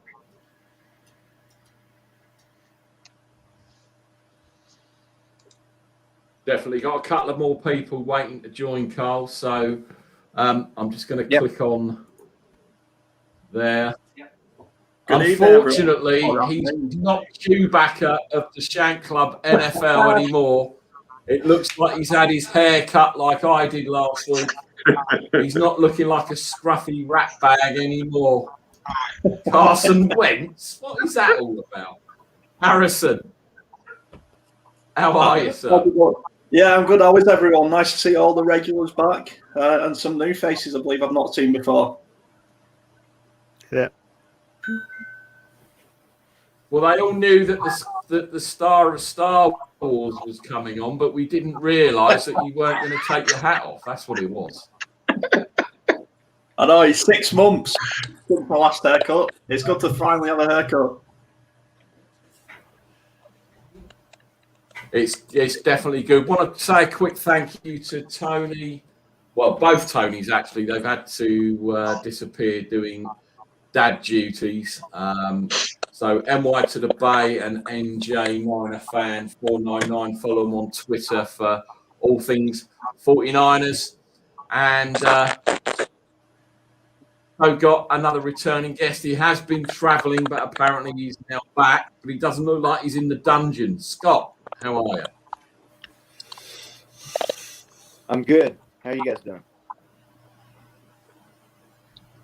Scott, what's up, buddy? They're all good, mate. All good. We did say during the show we'll also have a little discussion regarding a little bit of breaking news that happened last night. Kansas City have finally got their man for their offensive line. Orlando Brown traded from the Baltimore Ravens. Let me just grab the details up here once I get them. Here we go. Kansas City, they get offensive tackle Orlando Brown. They get a 2021 second-round pick, so that sits at number 58. A 2022 sixth-round pick. Baltimore, they get Kansas City's first-round pick of this year. Oh, wow. A third and a fourth of this year, and a 2022 fifth-round pick. So those are the details. And I'm going to say this as a kickoff. Kansas City absolutely won this trade by a long mile. I don't understand why the Ravens have gone and done this. Yeah. Considering they are in their championship, you could say they're in their championship window, even though they haven't made it to an AFC championship with Lamar Jackson, but they're slowly getting there. And you go and take one of the best left tackles in the game and trade it. If you trade into a dog crap team like the Detroit Lions, and yeah, okay, that's you traded him to get more picks. I understand that, but you traded him to not just your rival, but also a Super Bowl contender. I honestly don't get this move that the Ravens have done. What's your take on it, Scott? Yeah, I mean, so basically Kansas City gets a premier tackle with the 31st pick. Then they turn their 3rd and 4th round pick into a 2nd round pick. And they've taken, obviously you watched the Super Bowl. Now some of that was injuries, but the glaring weakness going into the offseason after that game was the offensive line. And before the draft even starts, the Chiefs have added Thuney in free agency, and now they've got Brown at left tackle. So they've got a couple 2nd round picks. They could even go further if they wanted to. There, I don't know the reason the Ravens would do that. Like you said, Carl, that doesn't make much sense. I mean, that's the team you're chasing, and you're essentially helping them out. I don't know what they anticipate getting with the 31st pick. It is a 1st round pick, but I mean, you're talking 2 picks away from being a 2nd round pick. So, Brett Veach strikes again. And here we were, 2 months ago after the Super Bowl, worried about the offensive line. And now it's looking like that could be a strength and one of the better lines in the conference. So smart moves on their part. And I'm excited about it. I thought it was a good trade. And we'll see what they can do with those 2 2nd round picks.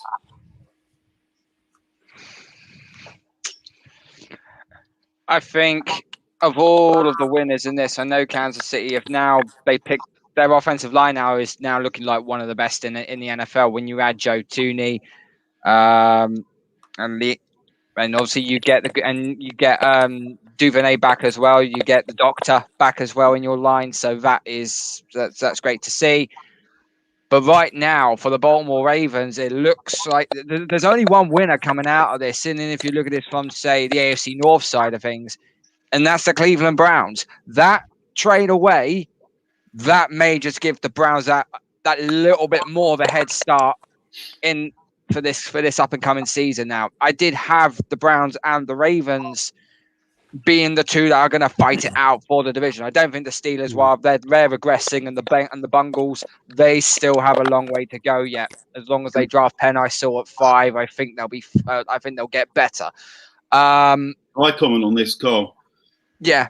I just I agree with what everything's been said there. The thing I just don't understand about the Ravens is that they've almost acknowledged that with this trade that they're not going to win the AFC North, or they don't think they're capable. Either that, or they don't think they're capable of going far in the playoffs, because they've given away their best player on their offensive line and given it to an AFC rival who need an offensive tackle to make another push for the Super Bowl.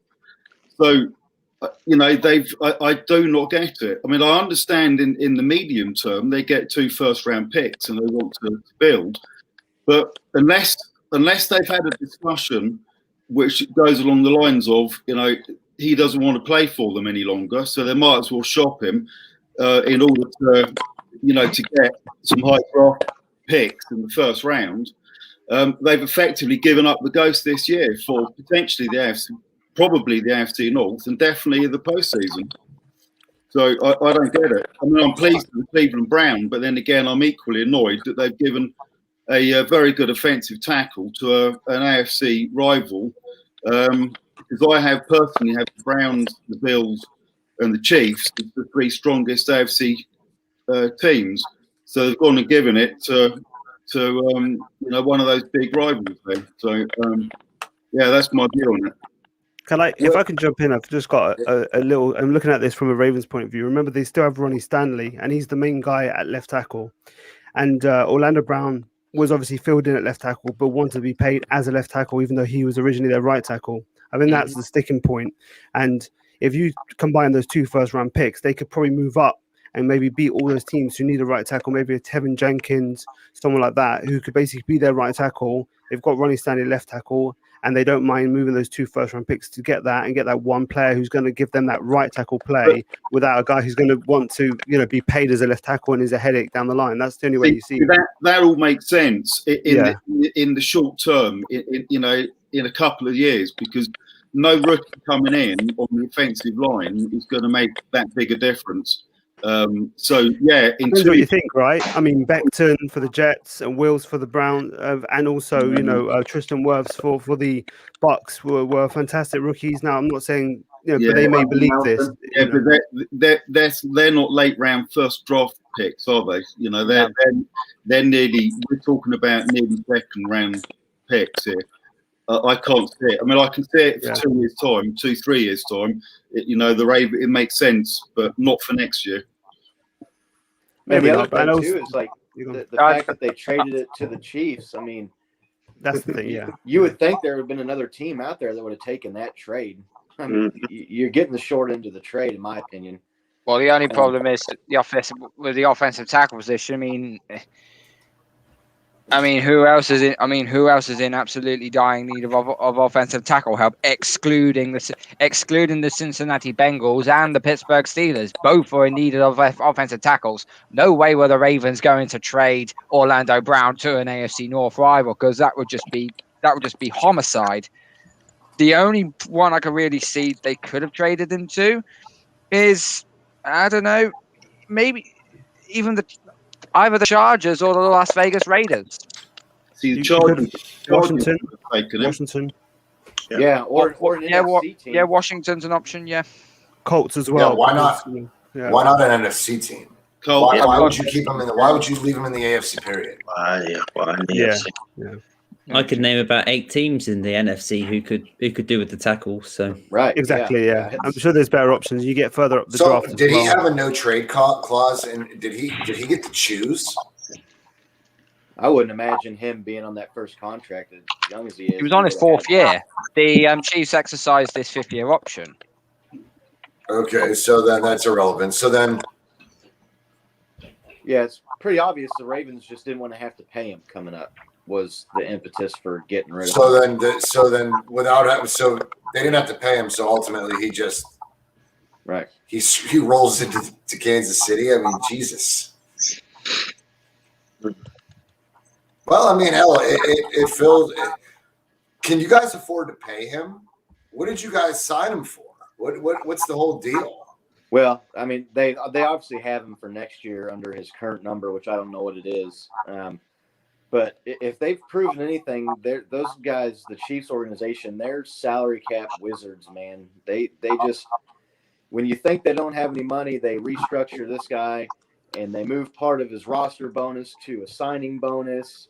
And then they do this and this, and all of a sudden they got $20 million in cap space. So yeah, that's crazy. That pisses me off that they can do that. They've got that shell game figured out. But yeah, we can move this guy. We're going to extend the stadium by 16 feet, take some money here. We'll build a beer tent over there. Well, what's crazy is they take future money for guys and convert it to a signing bonus. So the player restructures his contract. He gets the money sooner, guaranteed, and the team gets more cap room. I mean, that's a win-win. I mean, what player's not going to do that? Yeah, that's a great. That's a good point. Yeah. Yeah, they know what they're doing there, and they've got it figured out. And the couple of these guys, you've seen their names attached to other teams with other general manager positions. Some of these capologists and these and whatever they want, whatever title they give them. I mean, I don't know how much they're paying them, but it's probably not enough. I agree, Sim.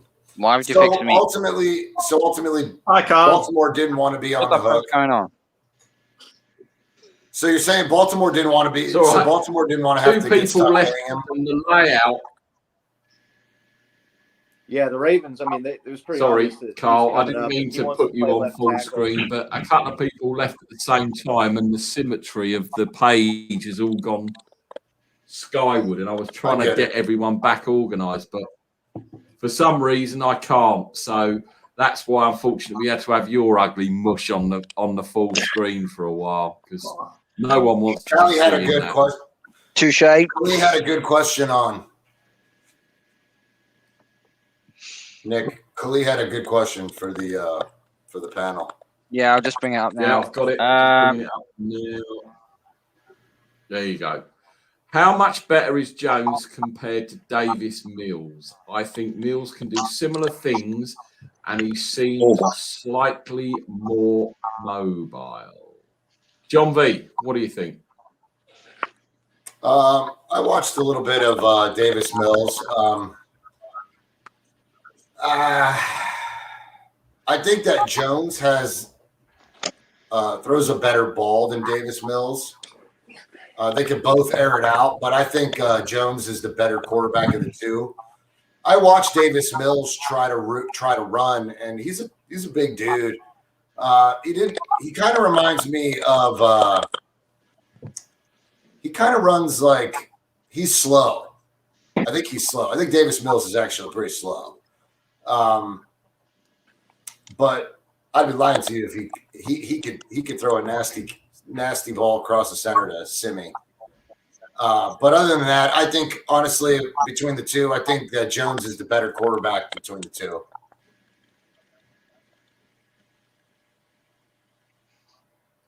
Although Davis Mills does have some pretty good pocket presence, like he does know how to manipulate the pocket. So I don't know.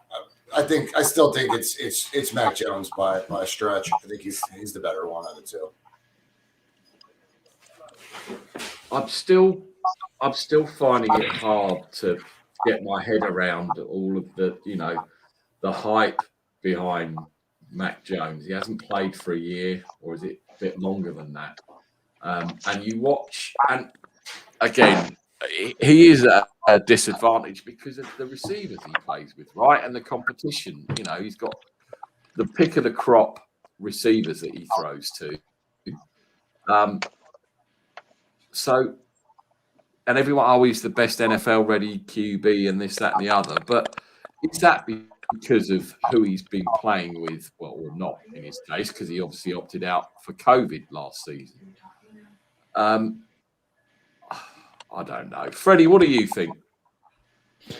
I agree completely with John, which is a nice surprise. I think Mac Jones is comfortably better, but I don't think he. It's hard, as Sam and others have said earlier. It's hard to say because he has got so much talent around him. But he is very accurate. He's not that mobile. He's basically the perfect Patriots quarterback, just to annoy Carl. But yeah, he just seems made for the Patriots. Nah. See, I know exactly what to say. Unless we're gonna wait until day 3 to get a quarterback, then we might as well roll with Cam Newton. But no, I think if we're comparing Davis Mills and Mac Jones, I'd take Mac Jones comfortably. But even from a Steelers point of view, I wouldn't take Mac Jones at 24. We've got bigger issues. Unless somebody like Justin Fields drops, which he won't, then there's very little point in taking another quarterback. Yeah, true. Freddie, you guys need a running back. You guys have needed a running game since I was born. I can't. I'm being sarcastic. Clearly, good running backs. But yeah, you are right. Lately, as of late, the last few seasons, actually since Le'Veon Bell screwed you guys, to be honest with you, you haven't had a running game. It's been literally non-existent. Connor was decent coming back after his medical leave there, but honestly, that should be a top priority. You guys need a running back. I maybe a couple. You might want to double up this draft because really, you couldn't get the running game going, and I don't know if that was because the offensive line was a little bit banged up, but running game for the Steelers has been non-existent for quite some time, and I have quite a few people around me that are Steeler fans, and that's the one thing that they literally lose their mind about is that they can never establish a solid running game. So that would be my expectation for you guys would be you guys staple down that running back. I do agree, but as I've said earlier, that we've got quite a few holes to fill. So I don't think it will be simple as picking a couple of running backs. We might pick one late, like as Sam has referred to with James Robinson being undrafted last year and coming into the league and flying. It might just be worth taking a 6th, 7th round pick on someone and see how they get on. But then I quite like Anthony McFarland. I quite like Benny Snell, but they're complementary pieces. So I think you only really need one main guide for them to be able to flourish, really. I mean, Connor was more of a bottom end RB1, top RB2 type player, whereas we really need that main guy that we can sort of rely on that can actually help Ben not have to throw 50 times plus a game. Yeah, you need a goal line. Before we get on to symmetry question, my sort of from the outside looking in to the Steelers, and it's probably been Ben's decline was shown up big time last year. Not having a running game didn't help. That defense could only prop you up for so long. And I'm not just talking about obviously the Cleveland game and what have you. It will be interesting because I think this could be Ben. I think everyone probably will think this is like the farewell tour for Big Ben. And if you do get Najee Harris with your first round pick, do you honestly think that's going to elevate the offense to a point where you could be challenging? And don't forget, obviously, the defense has lost pieces as well. I don't know with the Steelers because I just don't think, even with Ben there this year, even with a decent running game, I think they're going to struggle, if I'm honest. I think outsiders seem to forget that Big Ben was in the MVP conversation halfway through the season. It's not like he's been completely tragic like a Mitchell Trubisky. I mean, yeah, he did fall off. And the one thing that people haven't mentioned, which needs to be mentioned, is we've got a new offensive coordinator. That has to be said. Yeah, I was getting ready to say that, and a new offensive line coach too. And a new O-line coach as well. Because your previous offensive coach and offensive line coach previously had their contracts expired. They didn't get fired. They just got expired because it's the Steelers way. It's the classic Steelers way. That is the Steelers way. They retire or have their contracts conveniently expired. God damn. Yeah. Sorry, I have to. Oh God! Watching there was like absolutely no creative offensive scheme in the Steelers playbook, dude. They lacked creativity in ways that you can't imagine. It was like watching 80s football. You and I have had this discussion, John. We were saying how the Steelers' offense was just so one-dimensional. Predictable and one-dimensional, completely predictable. If you get really yards in front of it, you're fine against the Steelers. If you could defend that 5-yard pass on a slant, then you'd win the game. And we saw in the second half against the Colts that Big Ben can throw the ball deep. It was just that for some reason he's not been allowed to, or I don't know. But I'm not that big on the Big Ben slamming. Freddie and Sam, were you happy with Tomlin's expansion, shall we say, or his contract extension? Because let's be honest, if I can compare it to soccer for a minute, it's a bit like the end years of Arsene Wenger, where things are a bit stale. Reminded me. And stuff like that. You know, it just feels a bit stale up there in Pittsburgh. For me, especially as a fan, although Mike Tomlin brings brilliant consistency, I'd want a bit more of a spark plug in there. Someone who's going to come in and change it up, because I feel like that's what Pittsburgh need. It needs just a massive shake-up, otherwise it's just going to be stuck in this rut of getting to the first round of the playoffs going on. It's your guys' team. Is that just me being massively against Pittsburgh, or do you guys see something different? Go on, Sam. Yes, well, everything I hear, Harrison, stop lying. Obviously, I have a different, take than everyone, but everything I hear from my son is positive, and what I've heard from some of the guys I have met on team, I've heard good things. So, from my point of view, I feel very good with the extension. I mean, I know there are a lot of fans out there aren't happy with just the fact that it hasn't had a losing record. That's not enough because they want more playoff wins, and well, everybody wants more playoff wins. Everyone wants, and I think if it was a team besides the Steelers that didn't have wasn't tied with the Patriots for the most Super Bowl wins, it would be like we need more. I mean, because they expect more, but I like when you make some internal moves and you make some changes to the coaching staff. So I want to see what happens this year. I was It's definitely happy with the changes they made. Big year for the Steelers. I think this year is a. Oh, go on, Nick. I was just about to say, can everyone say goodbye to Harrison? Because I've just seen his full. It took long enough, and I've just seen it. Carson Wentz, Joe Montana. Honestly, I should ban you for life. Seriously, Yeah, Carson Wentz, that's Joe Montana.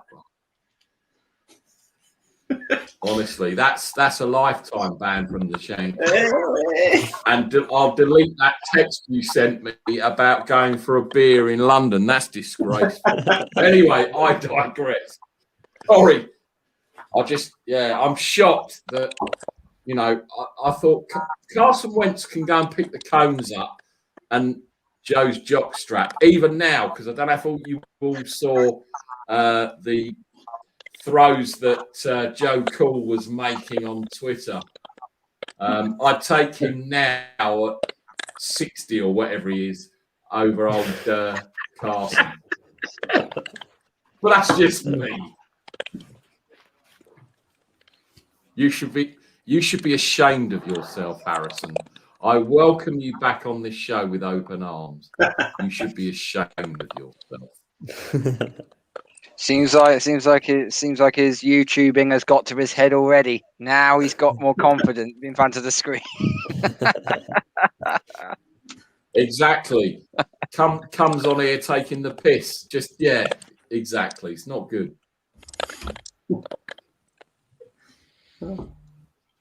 Sorry, I'm just scrolling through. Carry on, chaps. I'm just scrolling through some of these comments and get them on. We did have one about Deshaun Watson. I think Carl took it down. Yeah, hang on. I'll go grab it back. Deshaun Watson. I'll go grab it back. There you go. Legal issue with sides. Does Deshaun Watson play again? And if so, when and where? Not touching that one. Only team he plays for is the longest yard team. You just stole my thunder there. Where do you guys see him go? Yeah, This is such a tricky question. Let's just break it down. Let's say the legal issues, let's say they subside late in the season. So we're not going to see him this upcoming season. Yeah. So I would imagine that if any of those complaints actually hold weight, then yeah, that's the majority of the football season. So let's say next year, let's say he's cleared, or he clears it up by December, January, somewhere in there. Who would take him? Raiders. I don't think anyone would touch him, John. Maybe Philadelphia would be interested. If I they're don't not think sold anyone on would touch Jalen him. Hurts. Well, knowing what John Gruden's like, the Raiders could end up doing anything. So I would never ever rule them out when it comes They'll bail him out. They need everything on their roster, bar quarterback or running back. Well, yeah, well that's But then precisely again, why it's they'll just the take a Raiders. quarterback. It would be the most Mike Mayock thing ever. Yeah, exactly. See, the thing I don't get with the American justice system. Again, John, Sam, you can explain it to me. So he's had all of these accusations. I don't know how many now. And 23. He can pay like 22. But he can pay off these people to get their silence so they don't testify. So let's say he spends a cartload of money on all of these accusations and all of a sudden they go away. Am I right in thinking then that it's struck from the record and he's got a clean slate, or is that an admission of guilt under your judiciary that there was some shenanigans going on? John, can you explain? I don't understand. Well, I mean, it's obviously over here. It's a little bit Big like Ben this. as a case, Look, but it's a sensitive subject, and this can have repercussions. But let's just put it out here for what it is, okay? It's kind of an admission of guilt, but it's also for the allegations that are being brought up by the women. Athletes get pulled for cash, man. I mean, if these are some of these masseuses, whatever the hell you call them, they visited with this dude on multiple occasions, and now suddenly they've got these fears, and they were scared. And so, look, I don't want to read into it too much, but if you settle, they get money, and it looks like an admission of guilt on his part. Both parties look like shit, okay? But athletes come out from under this stuff pretty often. I think it's been going on a lot longer than we've ever thought. Maybe just not in such a serial manner. 22 women, 23 women. I got to tell you, I mean, the timing was just fucking insane, right? Just fucking insane. He wants out. You know, he's throwing the franchise under the bus. Timing is very suspicious. I don't want to be disrespectful to any woman who's going to make an accusation. It takes a lot to come out and say that. And I'm glad I don't have to take a side in those situations. But I mean, John's right. I mean, I don't know what to believe. Obviously I don't know him as a person. Public side seems very admirable for what things he's done for the team and the people there. Just don't know. And so much of what's going on in America now, you're guilty to proven innocent. It's happened. It's really starting to that whole mentality is starting to come around. So, man, I hope for him that he can get in the past. I mean, but if he's done something illegal, I mean, he obviously needs to deal with the repercussions for that. And then, on the other hand, I think we are a forgiving nation to the extent, particularly with athletes, they show some remorse. So who knows what's going to happen? Probably won't play it all the season, if not much at all. And it's definitely lands on his feet. As you say, I mean, if they're criminal settles out of charges, court, is that an admission of guilt? it looks bad. It looks bad, but in the end, you know, without being insensitive, the females they're looking. Look, they're not just bringing this to light to say that he was a pig, he exposed himself. You know, they're not rape charges. If I'm not mistaken, these aren't rape allegations. This is like sexual misconduct. I don't know how you would justify it, but he's exposing himself, making references, making comments. In the end, do you honestly believe? Now, this is where I look like an asshole, so please don't take me wrong. But in the end, do you believe that where these women signed the bottom line of their complaints, are they not looking for compensation? I mean, are they just bringing this to light to expose him and ruin his career? Did they not look for any kind of financial gain? Because I mean, every fucking case like this ends in a settlement. They always end in settlements, whether they're false or whether they're true. They always end up in a form of compensation. Can we agree? Agreed. Okay, so it's an admission of guilt on his part. They walk away with a few $100,000. I don't know. I mean, he could invest damn near what, 22 women, there can be $2 million in payouts, settlements, court costs. You can have millions invested in this shit. And then if in fact some of this reveals that there was rape or we don't even know the extent of this yet. We just know that women are complaining because he's been exposing himself or creating an uncomfortable situation for the masseuse. I mean, am I wrong to think are any of these women not masseuse? Aren't they all in that particular field?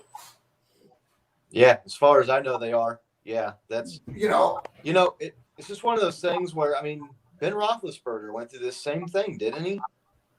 Women came out and they alleged that he had done things to him, but there was never any criminal charges, and it was lawsuits, and they were looking for money, and he was one of the top quarterbacks in the league at the time, and so he settled or whatever happened, and they moved on.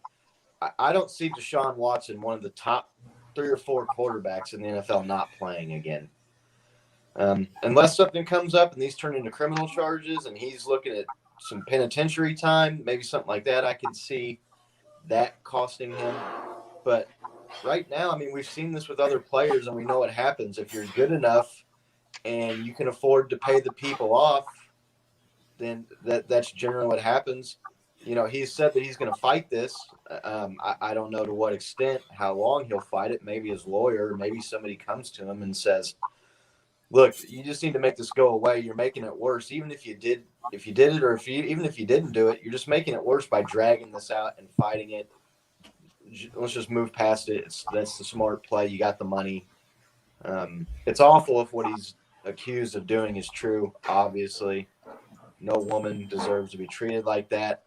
But I'm with you, John. Like I always hold reservations when people come looking for money instead of looking to put someone in jail or make someone pay that way. That's just the way I look at it. I don't look. If he is the dog that he's made out to be, that's important. That if in fact he is the villain that did these things, and you're exposing him for what it's worth, his career is over. However, the timing, for whatever reason, it's the timing.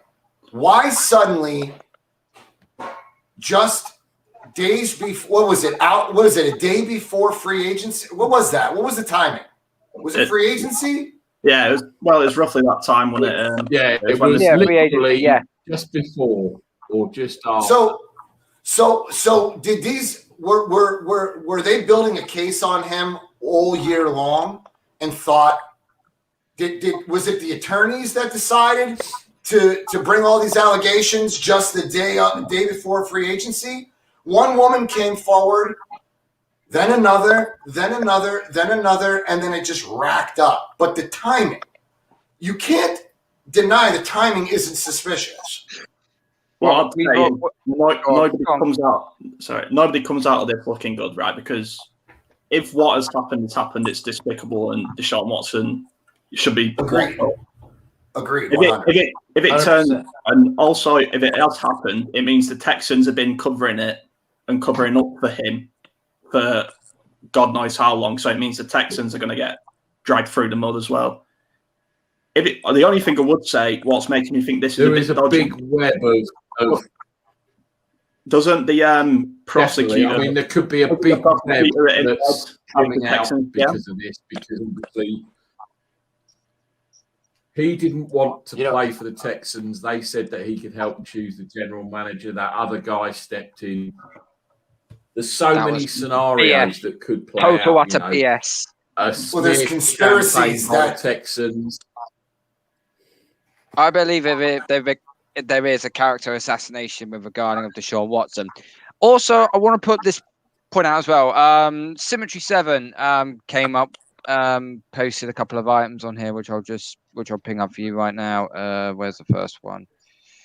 It's the first one. If this was about principalities, they would have come out and said something a long time ago.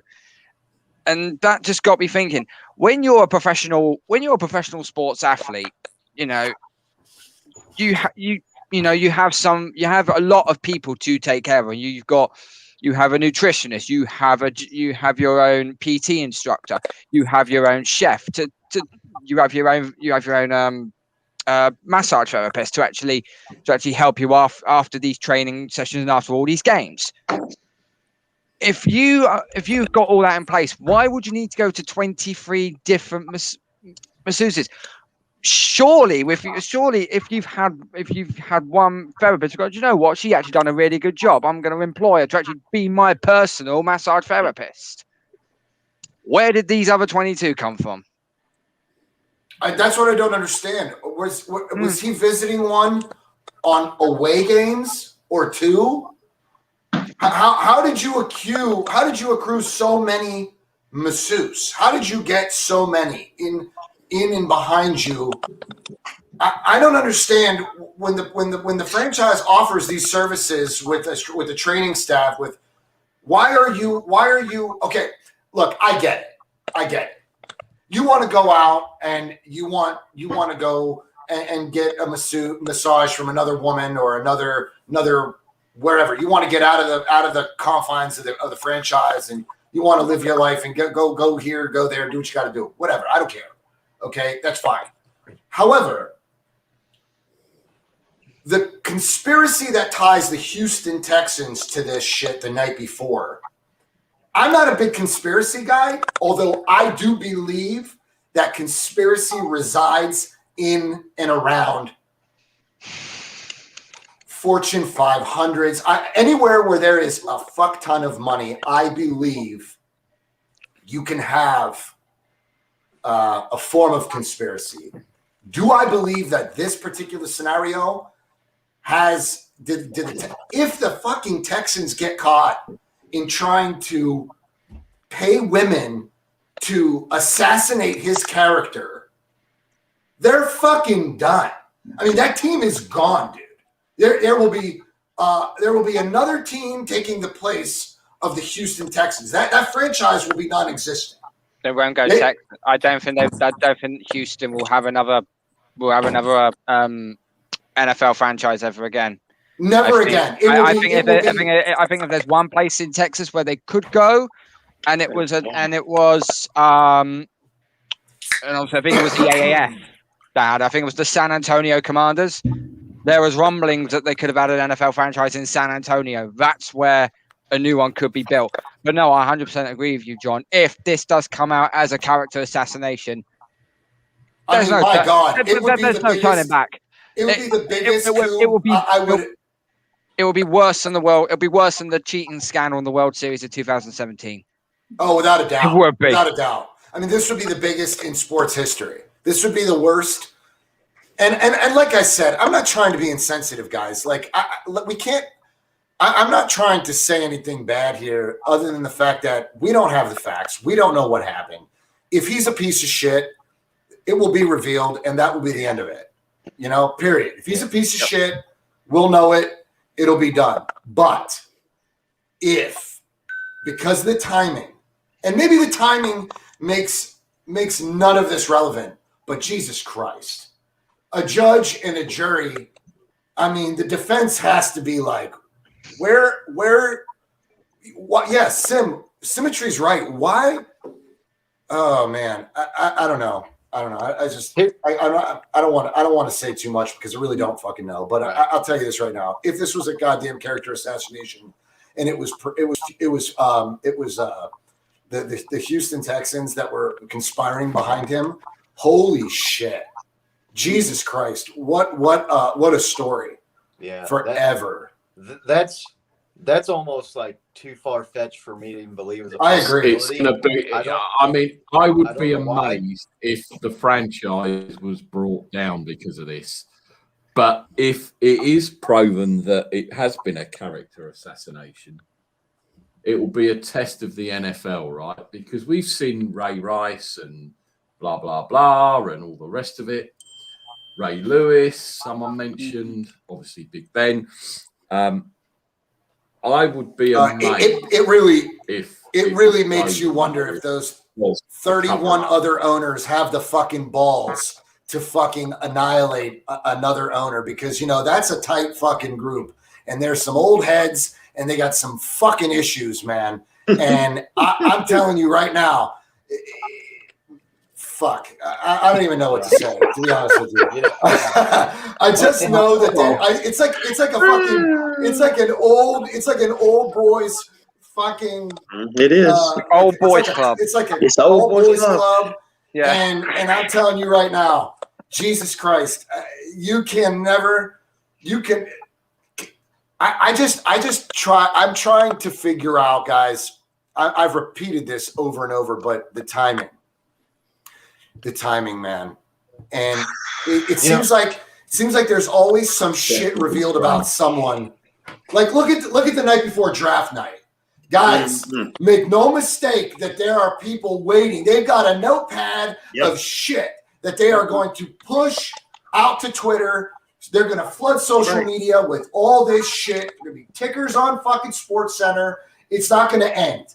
They're going to try to drop stock value, and everyone, they're going to expose people.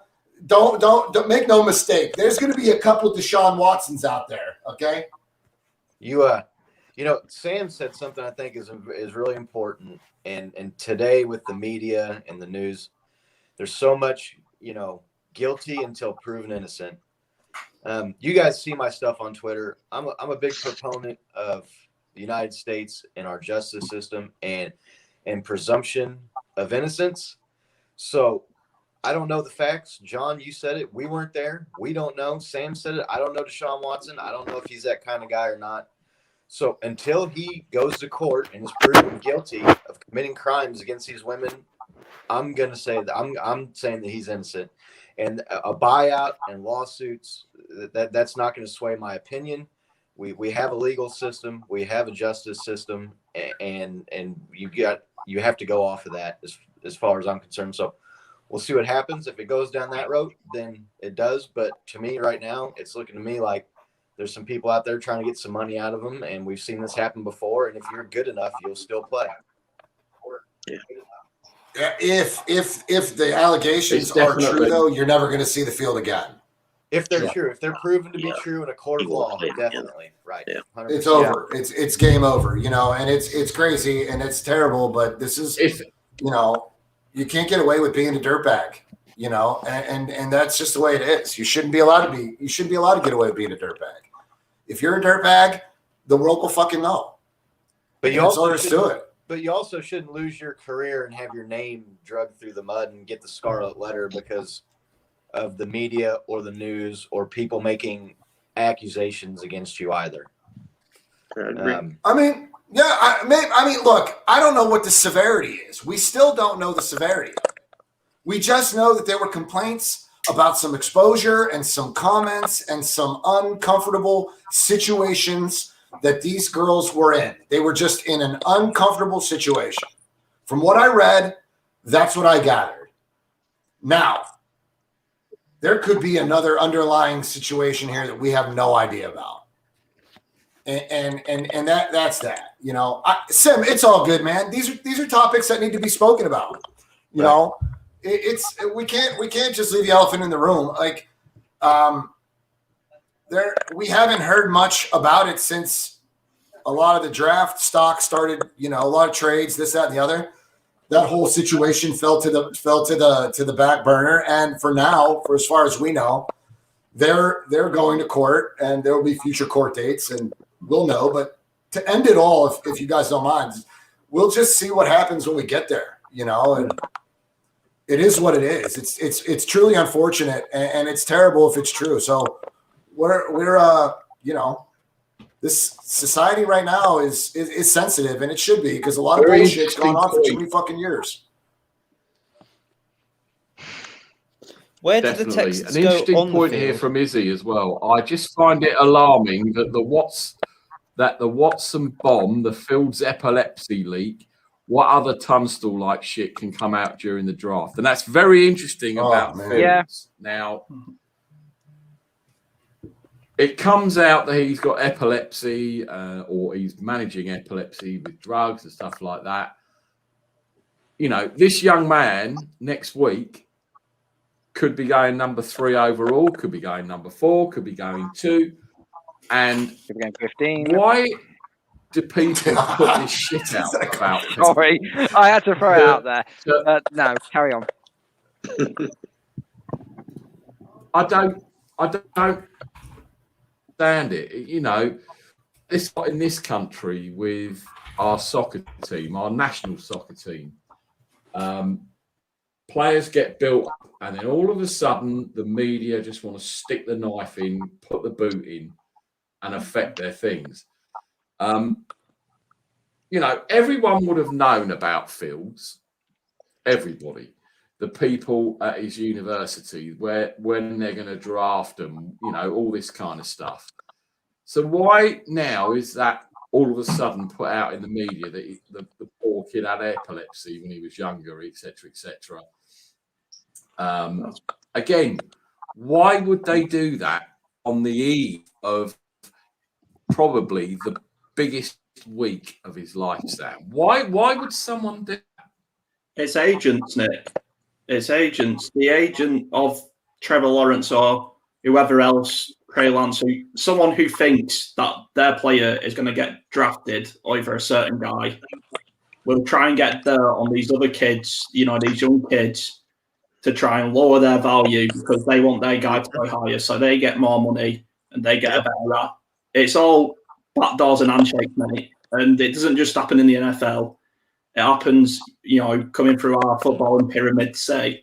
I mean, look at the big scandal we've had over here recently with the Super League. It's all rich, white, millionaires, backdoors, handshakes, stuff we will never know about. And that's all it is. And it's just constant games of people trying to devaluate players. That's all it's ever going to be. Yeah. And it's I the media. get that with the Super League. They've got again, that was 24 shot hours down a so day fast, it was on made to TV. look Like they, fucking ridiculous. these news people, they gotta have something to talk Sorry, about Scott. too. You know, it's just they got to fill these shows and they got to get views. And there's only Yeah, so but many it's times not. you can It's talk not about his ability to go through progressions or this or that. But is that really newsworthy? And is that so important? No. It is when it gets you 2 million views. Ridiculous. It is news. But anyway, Unfortunately, with as soon as you become a it's got professional everyone athlete,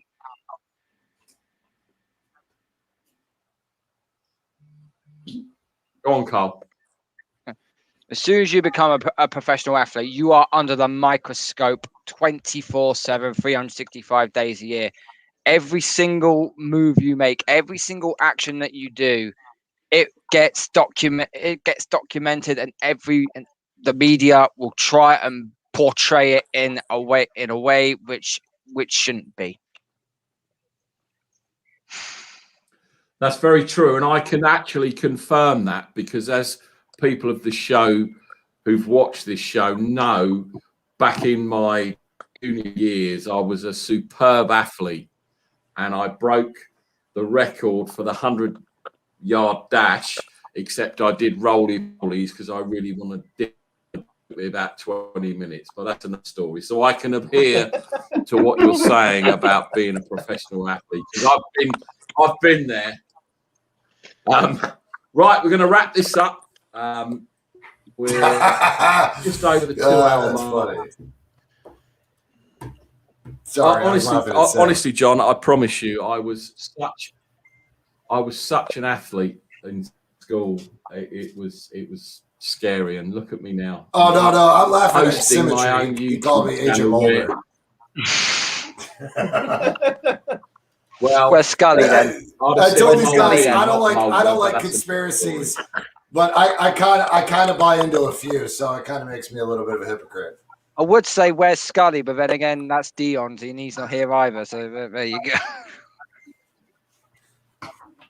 Yeah, Dion unfortunately couldn't make it. Right, we're going to wrap this up. I am going to ask the question before we get out of here and final thought. Carl, Who are the Niners picking at 3? And your final thoughts. Hang on.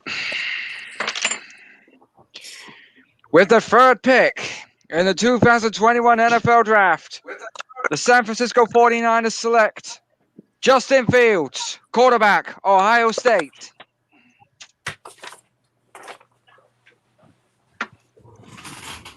Beat that, motherfuckers. Interesting. Sam. Sam.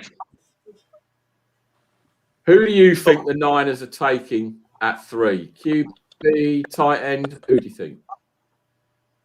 I cannot do it as well as Carl did, but I will have to ditto him. That's what I'm thinking.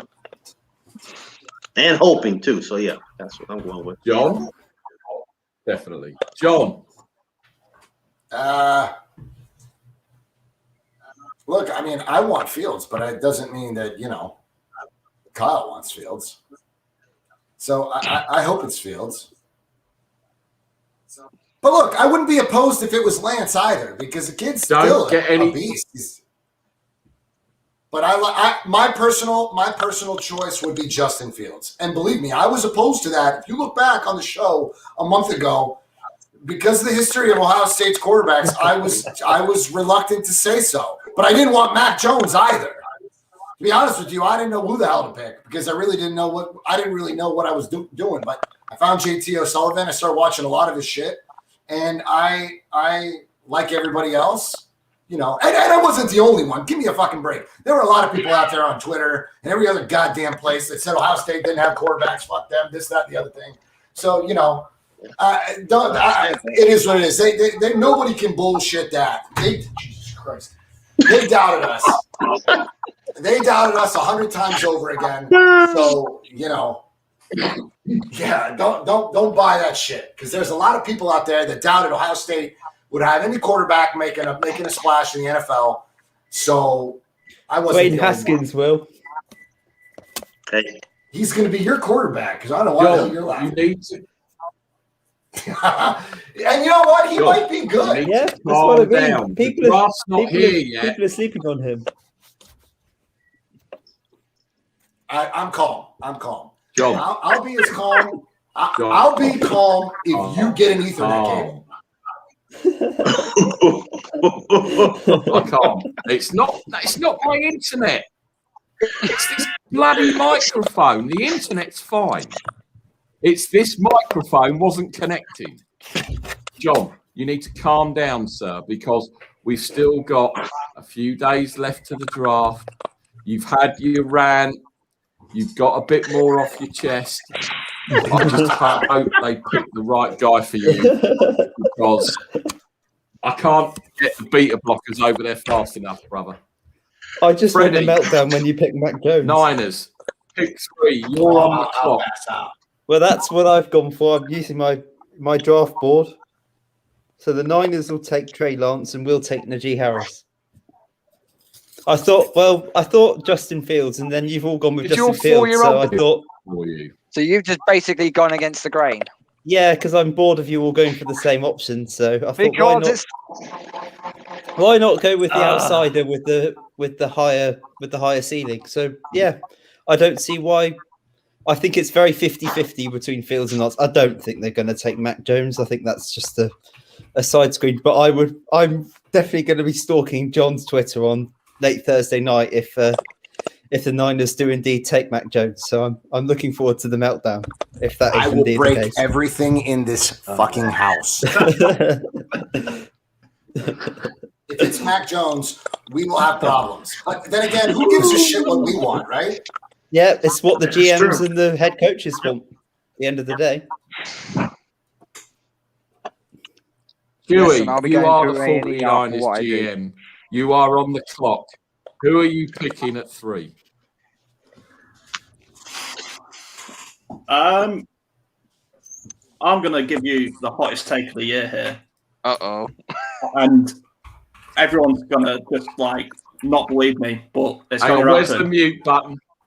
It's going to be Kyle Pitts, isn't it? No. No? I think Trevor Lawrence slips 3. What? I think you can all No way. But I've seen it all before, and I've seen, it's just, you get it all. He's the prototypical quarterback. Oh, he's QB number 1 going into the draft. He's got all the fans. He's got all the pictures. It all looks great. I think there's just too much pressure on him, and I think he slips. I think something happens. I think it's too much of a safe pick to say. For it to be the number 1. And you can say no all you want, but hey. I was hoping not to have my vodka shot on this stream, but there we go. Now I have to. I also say, and as soon as one, can I also say, Harrison, as well, up until you had your haircut, you could have actually been Trevor Lawrence's double. So we don't know whether it's you trying to, manipulate things, because obviously you've now got the short haircut. I have seen, and I'm not going to change to that, but I have seen people saying that Trevor Lawrence isn't stuck on at number 1. I can't see it. All I'll say is, there I are rumors watched a around couple it. of his games, and I wasn't impressed. I've watched a couple of his games in college, and I wasn't impressed with him. And I've watched Pro Days and that, and I've just not been that impressed with him, to be honest. I think he's a bit of a system QB. Don't get me wrong, a very talented kid. I couldn't throw a ball half as well as he could. Don't get me wrong at all. But personally, I don't think he's Urban Meyer's guy. I think Urban Meyer's goes somewhere else. And that's my thinking behind it. But again, I'm just being a bit of a Freddy. I'm being a shit stirrer. Really?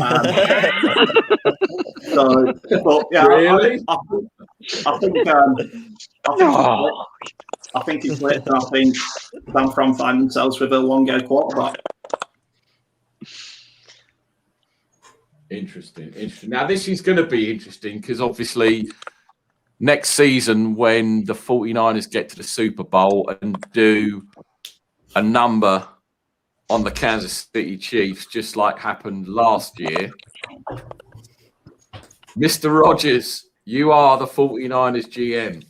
You're on the clock. Who are you picking at 3?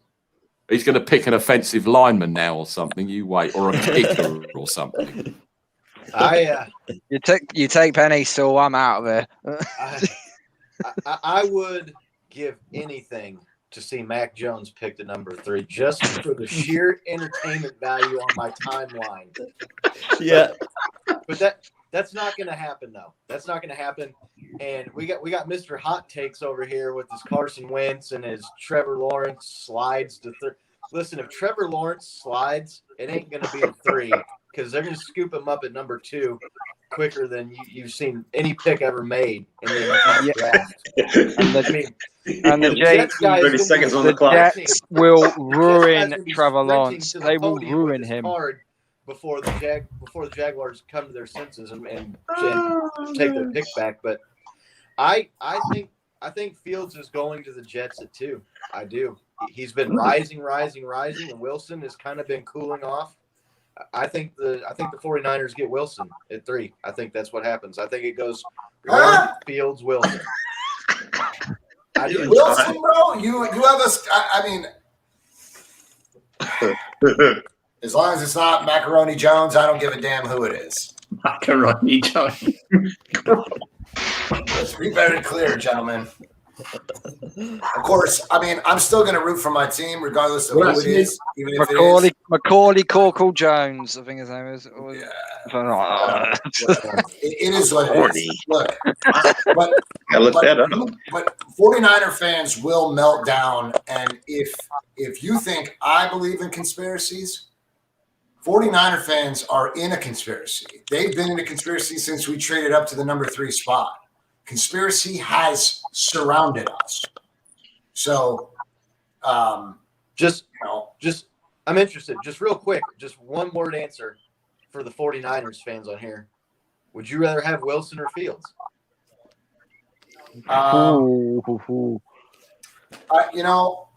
Because 1 and 2 have been so prominent to Jacksonville and New York. I really haven't put much thought into Wilson. I mean, I swear to God, I haven't put much thought into it. As far as I was concerned, the draft started at pick number 3. So it was between Fields, Lance, and fucking Jones. So I don't know, man. I don't know. I'm not opposed to it. Kid's got. Well, I'm going to have the last. He's got a skill set that's undoubtable. I mean, that kid can throw the ball without his feet on the ground. I don't give a shit. He can be mobile. Look, if Kyle wants mobile, which, to my surprise, evidently he's come around to mobile quarterbacks. God damn it. Either he's come around to mobile quarterbacks and this is what he wants. Zach Wilson's your guy. He's mobile. He's going to run around like a little fucking chipmunk, just like Kyler Murray. So,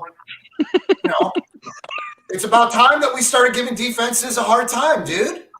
We've been chasing around mobile quarterbacks for 3 fucking years. It's time for somebody to start chasing us around for a goddamn change.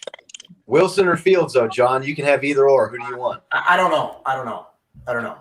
I would be okay with both. I don't care. Fields, dude. I'm a Buckeyes fan. Fields. Nick? I've always been on the Justin Fields train. Always. And if he did go at 2 or they didn't pick him and he fell and we took Trey Lance, I wouldn't be disappointed, but I would still be upset if we pick Mac Jones. Fucking hell, holy. John and me are going to need interventions because I already have interventions. I just think I don't know what the hell, and it's a lot to stake your reputation on. You don't trade up from 12 to 3 to pick Mac Jones. You just don't. I mean, that's fucking crazy. You might as well pick Carl Pitts or someone like that if you're going up there and not taking a quarterback. I can't. You also I can't. blow 2 Super Bowls. I don't know. I'm going to lose my shit if we don't take Lance or we don't take Fields with that 3rd pick and we take Mac Jones. I don't know what I'm going to do. I know I'm not going to go on Twitter because I will get banned because I will be. I just don't know. Well, you're more than welcome to come onto my live stream and vent your anger there. It'd be so nice 2 o'clock in the morning and just sitting there reading through all the Niners comments. I'm going to tweet something. If I swear, if Mac Jones gets Freddie, picked, I'm going to be tweeting, tagging all y'all in it. If Mac Jones, honestly, I am not looking at Twitter for a week. I agree. I'm not looking either. I won't either. I will have. And you know what, Carl? I will panic and I will quit fucking life. Twitter is the one thing that keeps you awake through draft night. Dude, look at me now. I turned a fucking computer chair into a rocking chair. It's like you're supposed to fucking do this. You didn't know Scott, if you can rock, so can I. Until I can't anymore. Did you mean it's not meant to do it, or you didn't know it was meant to do it? No, something happened about 40 minutes ago where something did, but it's actually quite relaxing now. It'll rock until it doesn't rock anymore. I was going to say, put this fucking chair through my television on traffic. Mr. Fuck. You and Mr. Rogers there are looking like a couple of comfy old men in your rocking chairs out on the porch. But anyway. It's either that or they're reenacting the NFL draft from last year. That's what happens when you get blood pressure meds. You chill out. There you go. Right. We are going to get up out of here. Draft is next Thursday night in the UK, early hours. Fuck it, I'm going to switch Twitter off. I can't. I will be all over it if it's Fields or Lance. If it's Mac Jones, I'm switching it off. I'm not coming back. This could be the last ever Shank Club NFL show because if they pick Mac Jones, we may even get banned by YouTube because I don't know if I could handle the opening intro to next Saturday's show. It could get a bit crazy. It can't be as bad as my Thank one. you to everybody that's joined the show today. Thank you for all the comments. I saw Denise Granger's come in. Good to see you, first time commenter on the show. I know we follow each other on Twitter. Thank you to Izzy, Symmetry, Carly, just everybody that's come on today. I promise you, next week, if we do pick a decent player at 3, I will have a microphone that works, my camera will work, my internet, everything will work perfect. I promise you. But if Matt Jones gets selected, you won't see me on camera. The microphone will be broke, and I've probably pulled the telegraph pole down with the internet that's outside. My name's Nick.